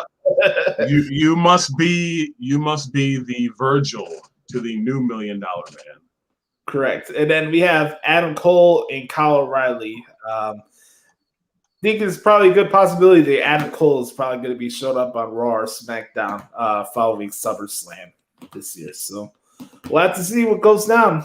Absolutely. And especially when it comes to NXT, I'm really intrigued of the tag team with Jake Atlas and Mercedes Martinez, because I definitely want, I've always been a fan of Mercedes Martinez. So the fact that she's in, they had, mixed tag team match with Boa and Xia Li. So, but I'm intrigued. I like how NXT UK is like WWF superstars from back in the day, where you get all this action in 1 hour. And it's good because now you have all these cast of characters, and like we talked about earlier on, everybody has a purpose, and you kind of know what everybody's mission is. I'm just really excited, and I can't wait for the NXT UK crowds to come back. Yeah. Hopefully GYV finds her way back to the UK, and we get the "If You Hate Gibson, Shoes Off." Yeah. Oh yeah. Zach Gibson, number one. Liverpool's number one. Yes. All right, ladies and gentlemen, we're about to get to our main event segment of the Hoots podcast. Here we go. This is the first time for Tony being part of this extravaganza, and so I'm curious to see what he has to say. But as always, precaution for those who are over. Let me do this. Let me do this, Ross. All right, go ahead. Ladies and gentlemen, in the words of Brother Carter, parental discretion is advised, and this segment is completely effing ignored, because this segment, the most controversial segment probably in the history of pro wrestling podcasting, is for a certain company who has all elite in the title and may not be elite at all at times. What we say here on the Hoots podcast is completely 100% satire, yet legitimate. And what we also say here on the Hoots podcast is not directed simply towards this promotion, but can also be said about any other wrestling promotion at any time. Therefore, for your listening and or viewing pleasure, we now bring to you the number one, but first, hit it, Lord Alfred. Oh, I gotta hold that off for next week. I didn't download it yet. Well, you had time to download it. You know what? Hang on a second. Let me do this. We're not doing this next week. We're doing this now. You had a chance to download it and you didn't do it. I thought Matt McLukewarm was not here, but that's beside the point. Ladies and gentlemen, without any further ado, we now bring you in audio form. Hit it, Lord Alfred. It's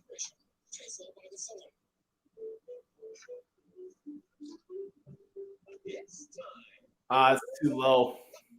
Why is it low then? I can't hear the audio. Let me just play the song. All right, play the song then, folks. It's time for What the Hell Is Wrong with AEW. We're gonna start this off in a 3, 2, 1. Play it. It's time for What the Hell Is Wrong with AEW.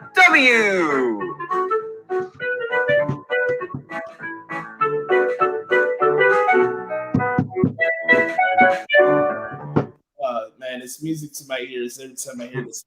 All right, so welcome to the most controversial segment in pro wrestling podcast, as Mr. Referee Tony S. dubbed. I always ask this as we get into the segment: what isn't wrong with AEW? Oh God. Okay. Come on, here we go. It's gonna be great. Let me sit back here. All right. I want to read this off from what I had on the rundown sheet here, and I'm going to start off with this. Okay, so we had Kenny Olivier in the ring last night with Tony Schiavone.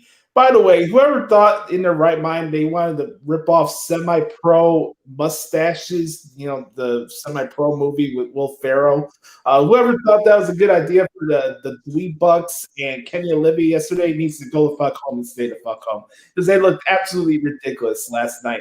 I don't even know if they were trying to rip off Ringo Starr, but if Ringo Starr saw that beard, he would probably be shaking his head. Probably doing more than that. Yeah, not as much as I was doing it last night. But yeah, right. Let's start off with this. I'll get to the Kenny segment later on, but if I never have to hear the Ayatollah of the Rona on commentary again, I'll be a happy person. Him screeching and doing his attempt of Bobby Heenan or Jesse Ventura last night was ear piercing. It made my ears bleed during the show, to be honest with you. And it was even worse the second time watch. By the way, I'm the person that hates AEW. Ladies and gentlemen, guess what? I watched AEW Dynamite twice on one night. I watched it to write out the outline of the transcript, then do it right after the show's over. You should get an award for that. Yeah, I should get a fucking Nobel Peace Prize for how right. I sit through AEW content. I thought Jericho was recording his next Fozzy album. He was screaming so much. Yeah, that's a good point. It was rough, man. It's bad enough they got the move that they already have right now. It's like, okay, Tony Schiavone's got to kiss everybody's ass. Nobody can disagree with JR because JR's uptight. He's not doing commentary. He's doing a watch-along of AEW said doing play-by-play. Excalibur is Excalibur. We don't need to address that further. It's just, again, I can't continue to watch this show every single week, and it's like, one, what is Elite? Two, why am I doing this to myself? And three, it's like I hear the stuff that Jim Cornette says. I'm surprised at the question that you asked yourself, why am I doing this to myself, was actually asked second. like you actually all right, this is actually great. Wait a minute, what? Like, Mr. I need more self-respect. This will start off with the Dweeb Bucks, as I like to refer to them, against Eddie Kingston and Pentagon Jr.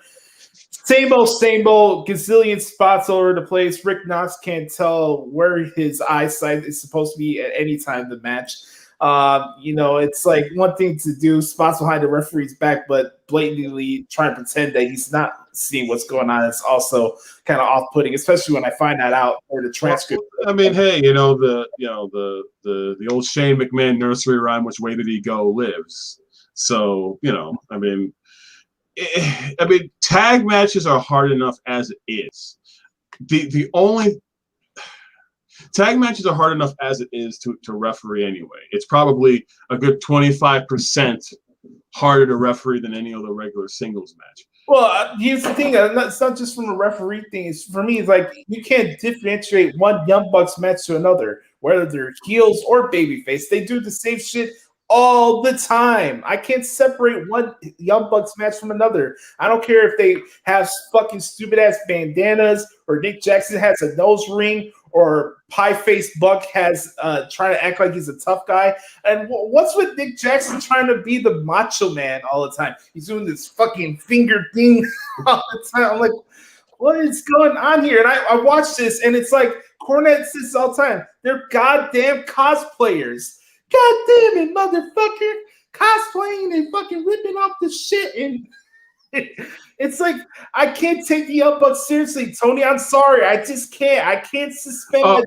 No, Josh. You see, this is, I don't think you remember what this segment is. This is called What the Hell is Wrong with AEW, right? So you're supposed to actually tell the truth. God forbid we're expecting you to lie in this segment. Right. And here's the sucky part, because I actually enjoy Eddie Kingston and Pentagon Jr. as performers.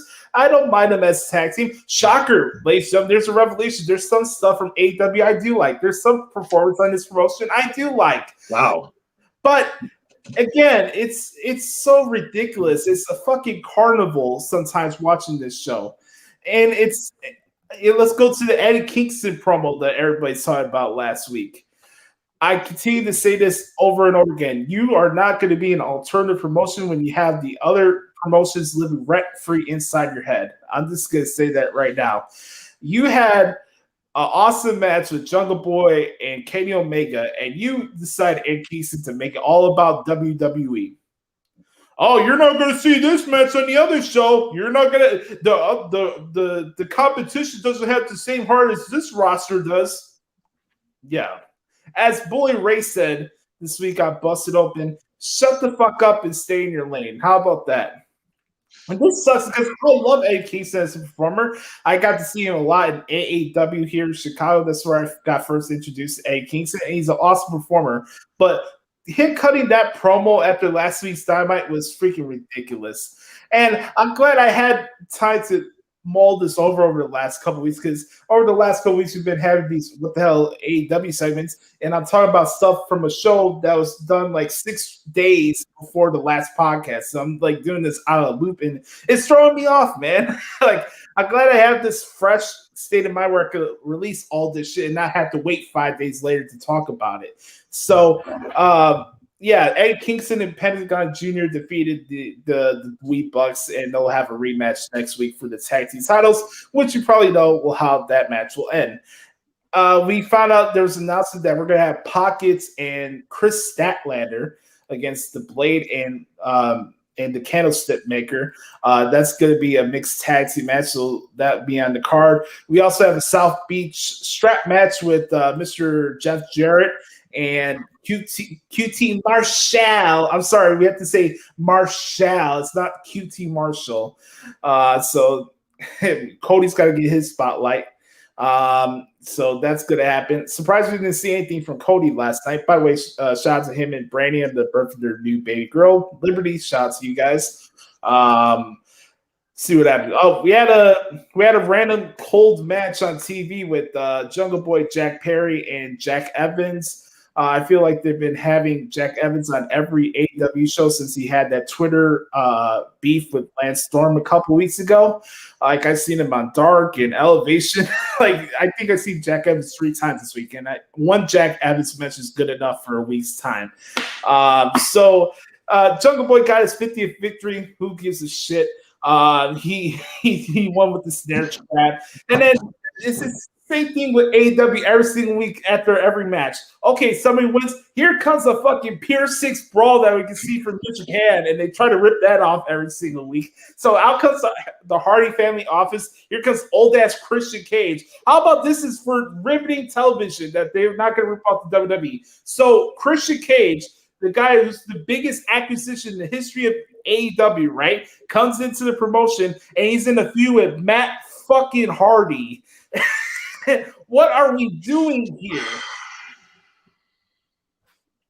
You know, it'd be nice to have it would be nice to have one match and leave that well enough alone. But no, we gotta have fucking afterbirths after every match in this damn show. I smell. What did you say? It was Christian and Matt Hardy. Yes. Smell a 2000 episode of SmackDown. That's what I smell. And I have no problem with Christian and Matt Hardy, but this is just me. Like, I thought that we're gonna be pushing new talent. That's I mean, listen, how I think in reality are two different things, obviously. Correct. I mean, but you know what? I mean, if they're doing, you never know. I mean, you could have, Christian and Matt Hardy. Hopefully, they're doing things behind the scenes to help the talent. But I know a lot of wrestling fans, they look, what's in front of the camera as important and as the only thing. But yeah, it was. I mean, that's the only thing for me. It's like, okay, we have a match. Can't we enjoy the match for what it is? When the bell rings, we have a winner, stuff like that. All of a sudden 50 guys come out and beat the hell out of each other, and I'm just like okay, like, what if it was a really good match, like Jungle Boy and Kenny Omega? Like, what if it was a really good match? Like, not only are you stealing the spotlight from your world champion, you're taking the spotlight from the challenger, who's from this point, hey, he just got cemented. He's a star. But now it's like, all right, Jungle Boy just so close to becoming AEW World Champion. He loses to Kenny Omega. But what a gallant effort by Jungle Boy. And all of a sudden, wait a minute, here's 58 guys and 3 factions coming out and beat the hell out of each other. And I'm just like, I thought, to me, I'm like, so you still expect me to care? I want to care about things right here, right now. I want to care about it right here, right now. Give me the opportunity to care right here, right now. If you have faction warfare, that's one thing. But, hell, you don't see you never saw DOA in the, Nation of Domination come in and beat the hell out of Stone Cold, The Undertaker in the main event. But, I feel like when I watch these brawls with AEW, I feel like I'm in the middle of like a Lord of the Rings video game where it's like fucking 10,000, like, ugly ass motherfuckers that you got kill at once with a sword and shit. Swipe away the field. And here's the thing, like, okay, we have this awesome match, and out comes Matt Hardy with his running limp, where he can really get officially into the ring. It's so stupid. And then let's look at the other stuff that happened. Running limp. I think we just broke Tony there. Oh yeah, it's running. I thought Matitude was supposed to be good for you. I didn't think, when you get a dose of Matitude, you're not supposed to have a running limp. Yeah, and then we had a promo segment with Ethan Page and Scorpio Sky, because we got to continue this thing with Darby Allin and Sting. It's Sting. And we're gonna delay this coffin match for whatever reason. I don't know. This is a waste of TV time.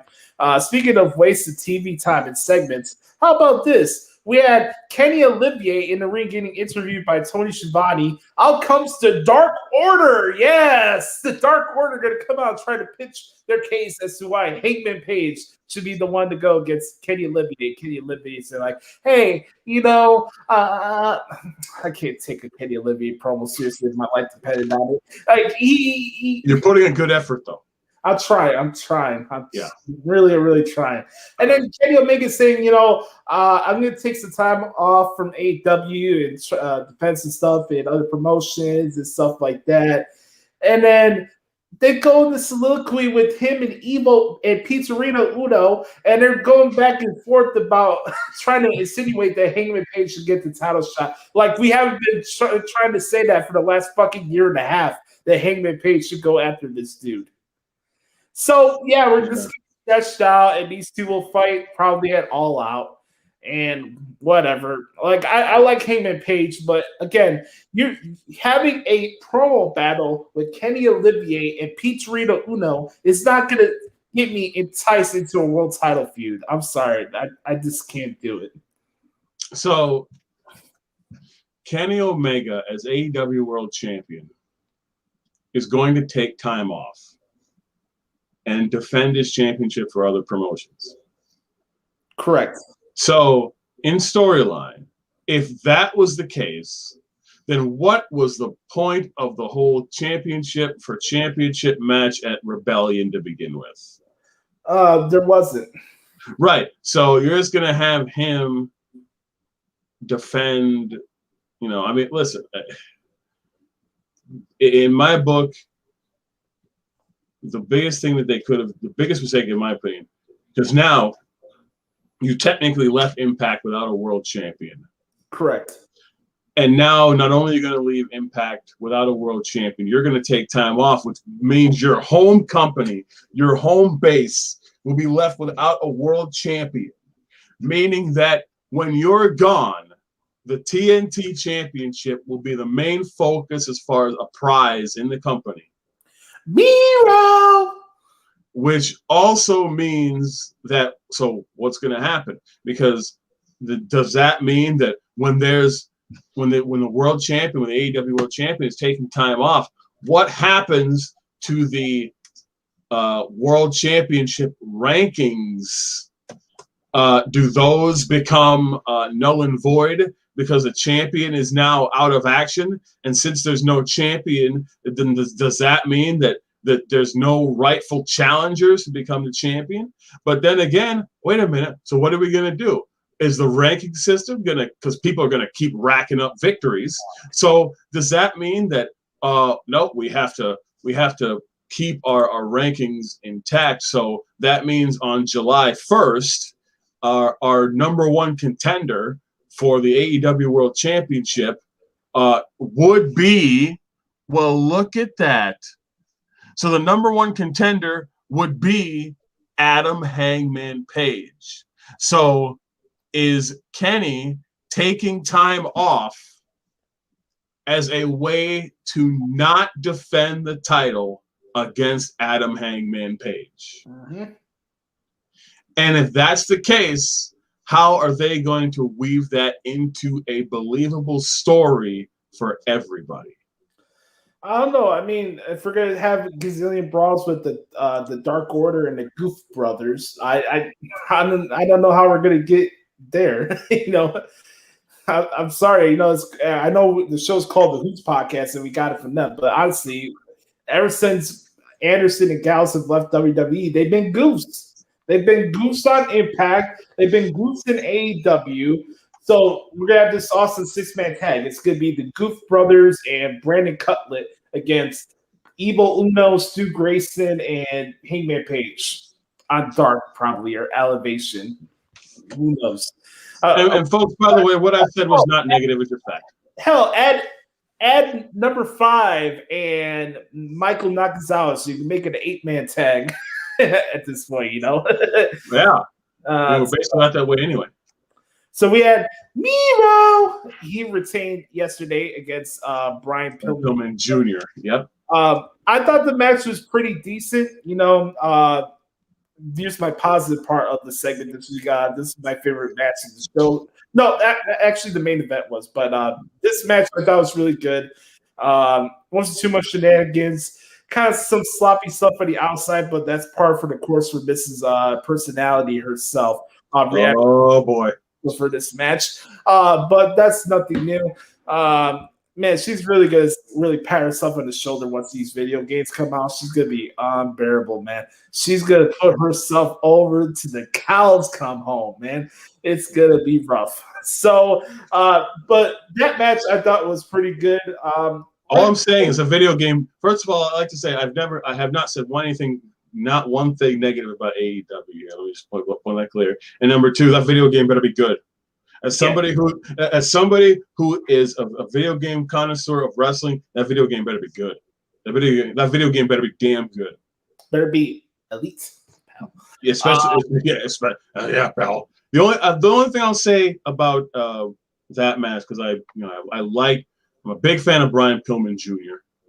and I think AEW really can't they could educate people on Brian Pillman. It's just the fact that they don't have the library to do it.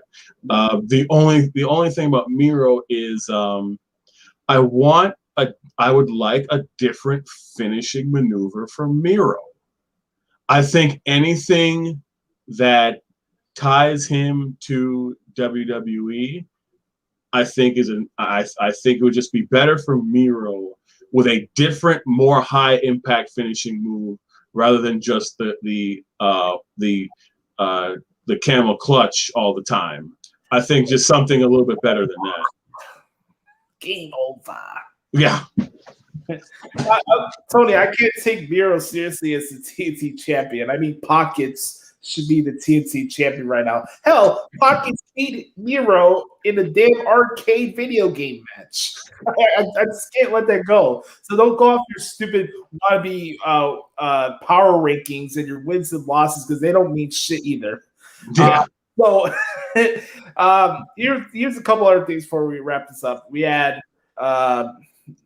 Nyla Rose and Vicky Guerrero lose to Britt Baker and Rebel. I put out last night on Twitter that Britt Baker is a it machine, so there's really not much to say there. They're going to fight each other at Fyter Fest. Was what it was. Didn't lose much sleep over it. It looks like Brian Cage will be fighting Ricky Starks at Fyter Fest as well. I think Taz announced that last night in the backstage segment. So he said, sometimes with family members, you got to fight sometimes. So, I think that'll be a pretty good match. So we'll see what happens there. That match will be for the FTW Championship, in case anybody is wondering. Go Ricky Starks.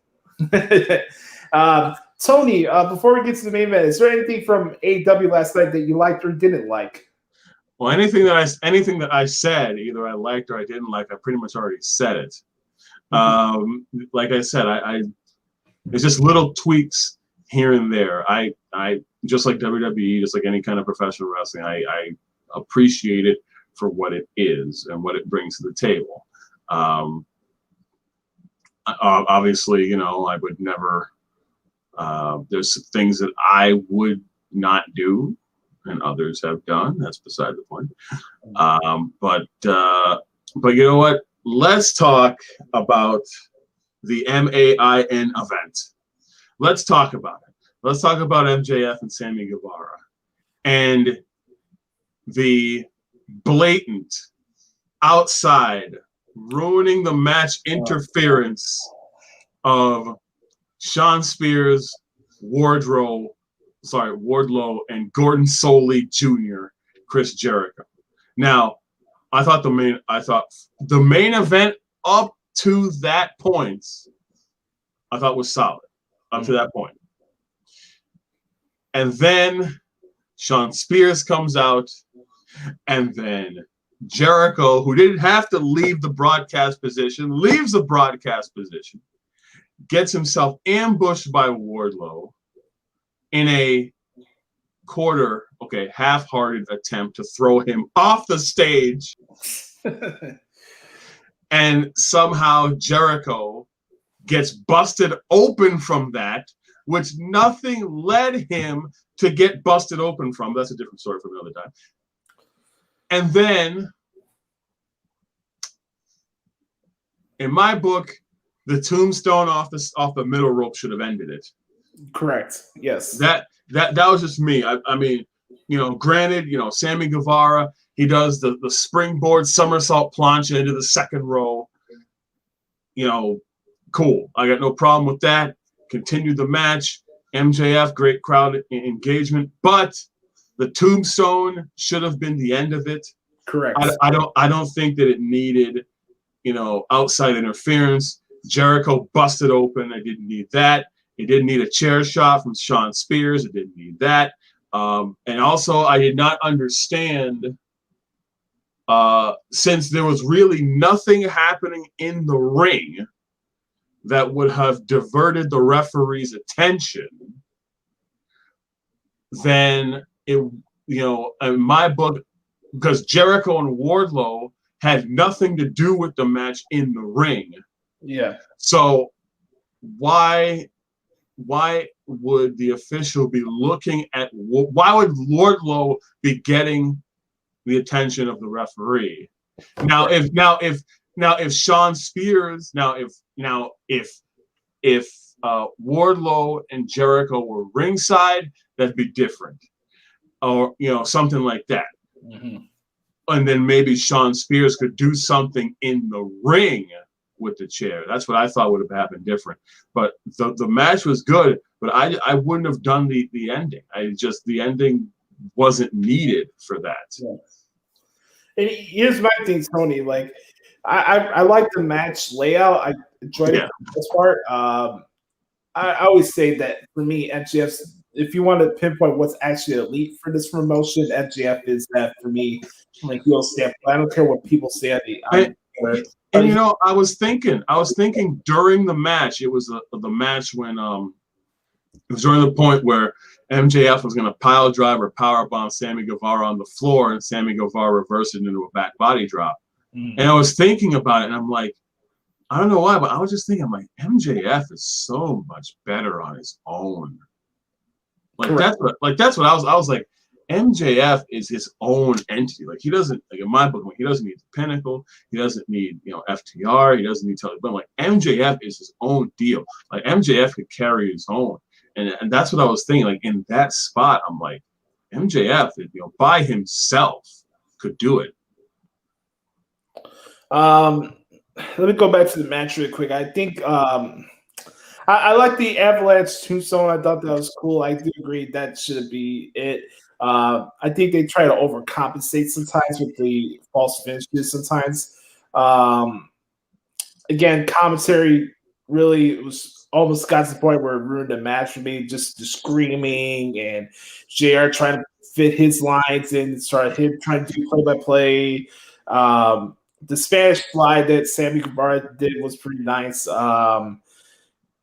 But again, it's like I'm not really surprised when we have these weird and odd finishes with referees being distracted, because it's one thing to say, oh, WWE wrestlers always get distracted and they lose by rollouts. But what's to say that every match in AEW has to end with a distracted ref that leads into a finish? Every match. And then you hear Bryce Redfield screeching at the top of his lungs. Like, I can't even do a damn Bryce Redfield impression, because that's how loud the dude fucking yells.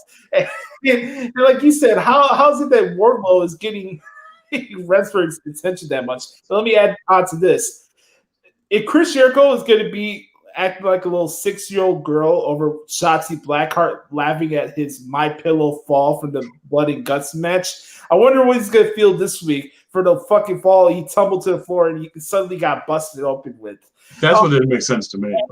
And by the way, Mr. Rick Moranis, Mr. Tony Khan, I did not forget about you this week. The fact that you had a passive-aggressive attitude towards Bully Ray, who was bringing up valid criticism about your promotion, and you had a conversation about it without acting butthurt about it, it's just a bad look on you, my man. I'll just throw that out there as well. But MJF did win with help from the Pinnacle. There's going to be a 6-man tag. I forgot to mention this earlier. Whoever thinks that Jake Hager should cut promos during the show is just an idiot. Let's throw that out there. But, there's a couple of things I think. Oh, check this out. What happened? So, we have, so this is what we got. So, like you said, we have the Welcome to Miami, a.k.a. South Beach strap match with Cody Rhodes with Arn Anderson against QT Marshall with Aaron Solo and Nick Camaroto. Say that 5 times fast. Like you said, 6-man tag. Jake Hager, Santana, and Ortiz with Conan. Yeah. Against the Pinnacle, Wardlow and FTR with Tully Blanchard. Andrade against Matt Sydal. Jericho and MJF in a face-to-face standoff. Yes. And as you said, Statlander and Orange Cassidy against the Bunny and the Blade. And that's for Road Rager. AEW Road Rager, Cody Rhodes and QT Marshall. Which, to be honest, with you listening to or watching Ring of Honor, he has always been QT Marshall. Marshall. Yes. By the way, I wouldn't be surprised if that match is the main event, knowing that they're back in the road. Cody's got to be in the main event probably, so that's probably the main event of that show. I was like, for me, I'm like, you call him Jeff Jarrett. I'm like, how dare you disrespect the King of the Mountain? I like Jeff Jarrett. I'm just saying. I was gonna say, I'm like, how dare you go ahead and disrespect JEFF, JARRETT like that? All right, before we wrap up, what the hell's wrong with AEW this week? I do have to mention the elephant in the room, and I'm not talking about myself. We had to talk about what happened with JR at the end of the show. So we had the video package reminiscing the 15 months that AEW spent at Daly's place during this pandemic. It was really cool. I got a little choke up with the Brody stuff. I thought that was really good. And then JR closing line to this farewell salute, if you will, to Jacksonville and Daly's places. There's no place to be for a live event than WWE Dynamite. And look, for those who are listening, I'm not going to come on here and tell you that Jared needs to lose his job or stop doing commentary. Mistakes happen. Shit happens. I'm a Puerto Rican. I slip up. I have dyslexia. I make mistakes all the time on here. Like, I'm not going to come in here and begrudge anybody. Right. What the first thing that came off the top of my head when I heard that was like, man, that's going to be a rough night for him on Twitter. And then the second thing, and I did put this on Twitter. I don't know if you saw this or not. It reminded me of the Friends show where Ross is getting married to Emily. They're in London, I think, one of the seasons, right? And it's like they're doing their vows. He's like, I take the Rachel instead of Emily. Right. Out the top. Yeah. Like, what Yeah. Uh-huh. Off, man. WWE Dynamite. I mean, they should call it WWE Dynamite. It's a hell of a show. Yeah, I mean, WWE lives rent free. That I'm sure that's the only thing they talk about backstage while they set up these matches and storylines. So. I said it off air, and I'll say it again. That's a hell of a show. I just want to know what kind of network they're going to put it on, whether it's My Network TV or the CW or UPN or whatever kind of show they're going to put it on. Or you're going to put it on Univision Channel 27, the Spanish channel, like ECW used to do in the 2000s, and put it on at 1:30 in the morning. Yeah, how about Spike TV? hey, man, put it on Spike. Put it on. Hell, you know what? You can put it on USA. Just be sure to preempt it twice or 3 times a year for that Westminster Dog Show. Just make sure you do it there. But you know what? Like I said, it's always a rough night when people mess up. I've messed up. Everybody's messed up. When it's weird. Like when you do something, and you know about this, when you do something right, nobody will credit you on that. But when you do something wrong, it's the end of the world as we know it. And that's happened to me. But you know what? At the end of the day, hey, you know what? And I wish that pro wrestling people would just ease up on people messing up like that. Hey, listen, WWE Dynamite. I'm sure you were thinking it before he even said it. Number one, and number two, at the end of the day, you know what? It wouldn't be a pretty sight if we all went to social media to glorify everybody else's mistakes, as little or big as it may be. Correct. So that's why I don't go on and I don't go on Twitter and glorify somebody's mistakes, or when a referee doesn't count 3 when they should have counted 3, because that's happened to me, or when a referee has oversold when they shouldn't have sold at all. Like that's happened to me in the beginning. So I'm not going to go ahead and blast people for that. But hey, things happen. It's called the wrestling business. It's not the perfection business.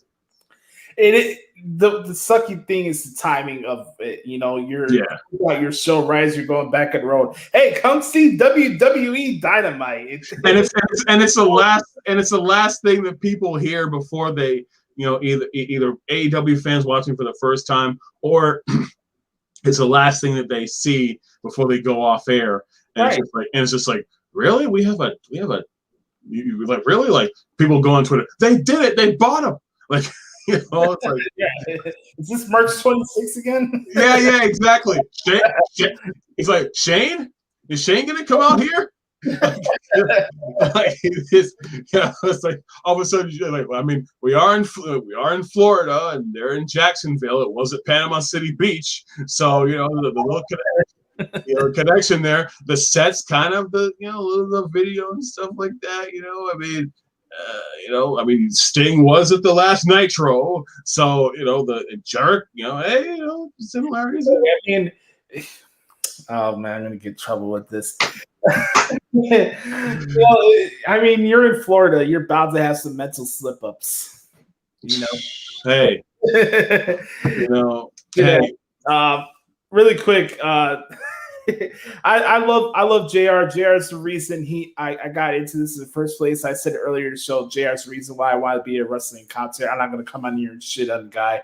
No reason. Situation. But on that note, we are going to put a ribbon on the bow for this week's edition of What the Hell's Wrong with AEW.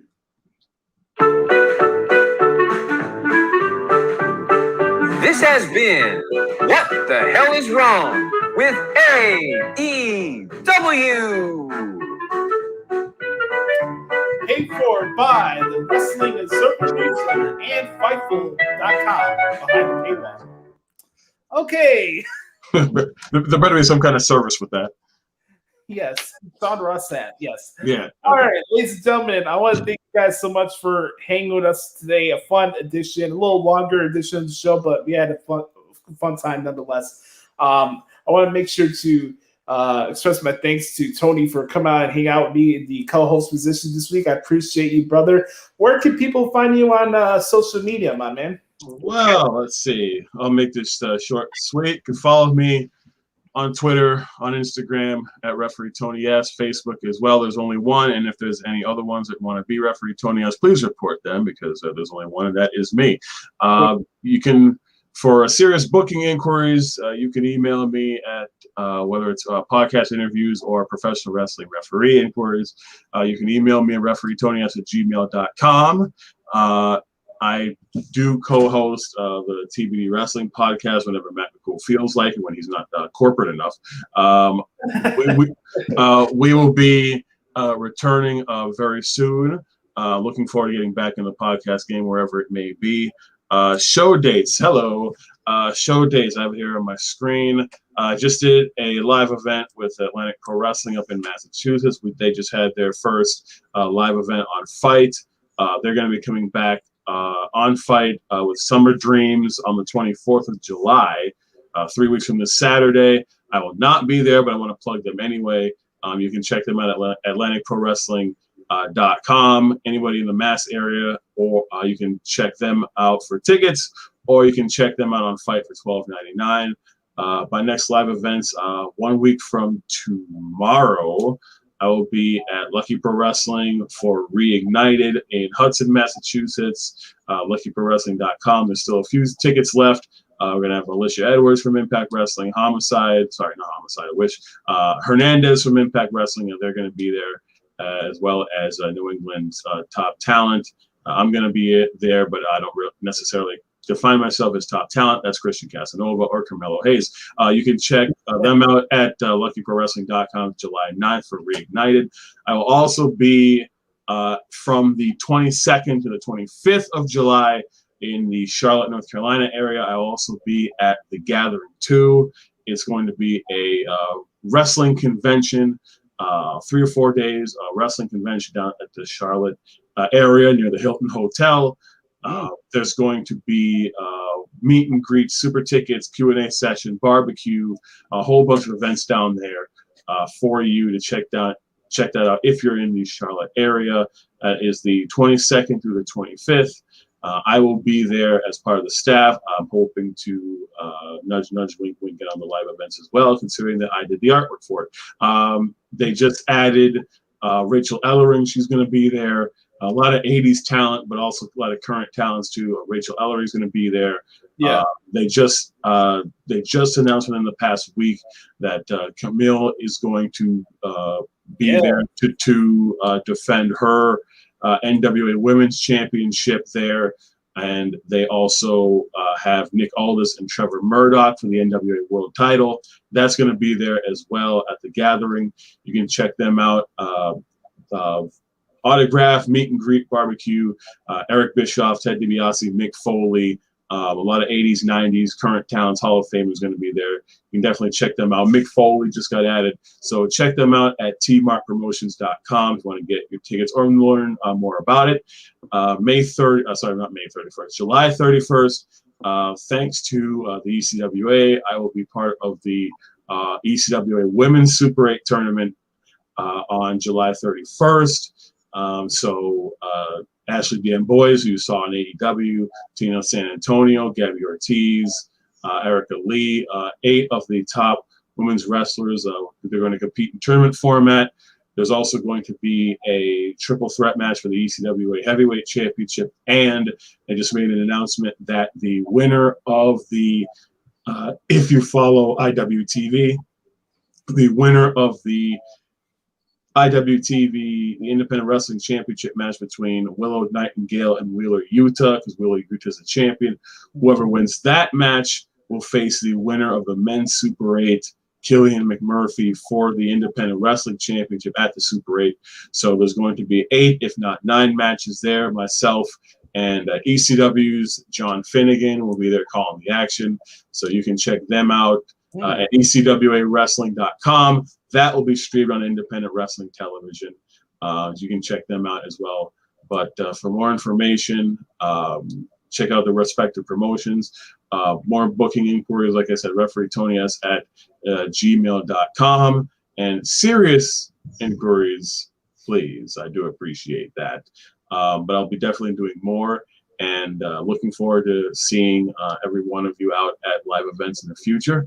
And more importantly, definitely a pleasure to be here in the a-hole chair for the Hoots podcast. Definitely a pleasure to be here, and looking forward to doing more of these. And don't worry, Brother Carter, I won't be doing this forever. I appreciate you, brother, man. It's been a blast today, man. I really do. Folks, make sure to book this man. He's fucking good at what he does, and he deserves to be on all platforms. And by the way, shout out, and do one little shout out here. Shout out to a young guy who I've had the pleasure to work with. I just started working for APW. We got a lot of good talents here. Lucky Pro as well. But I'd like to work with the talents that, maybe are in the area for like a hop, skip, and a jump. Yeah. And definitely check out Landon Hale. I actually worked with him for the first time, met him for the first time. So definitely check him out. There's a lot of talents just, in general. But, whether it's your own local promotion or other promotions, definitely support them, go out to see them. And if you are interested in booking a referee, who, in my opinion, is the one of the best in the business, then reach out to me. So there you go.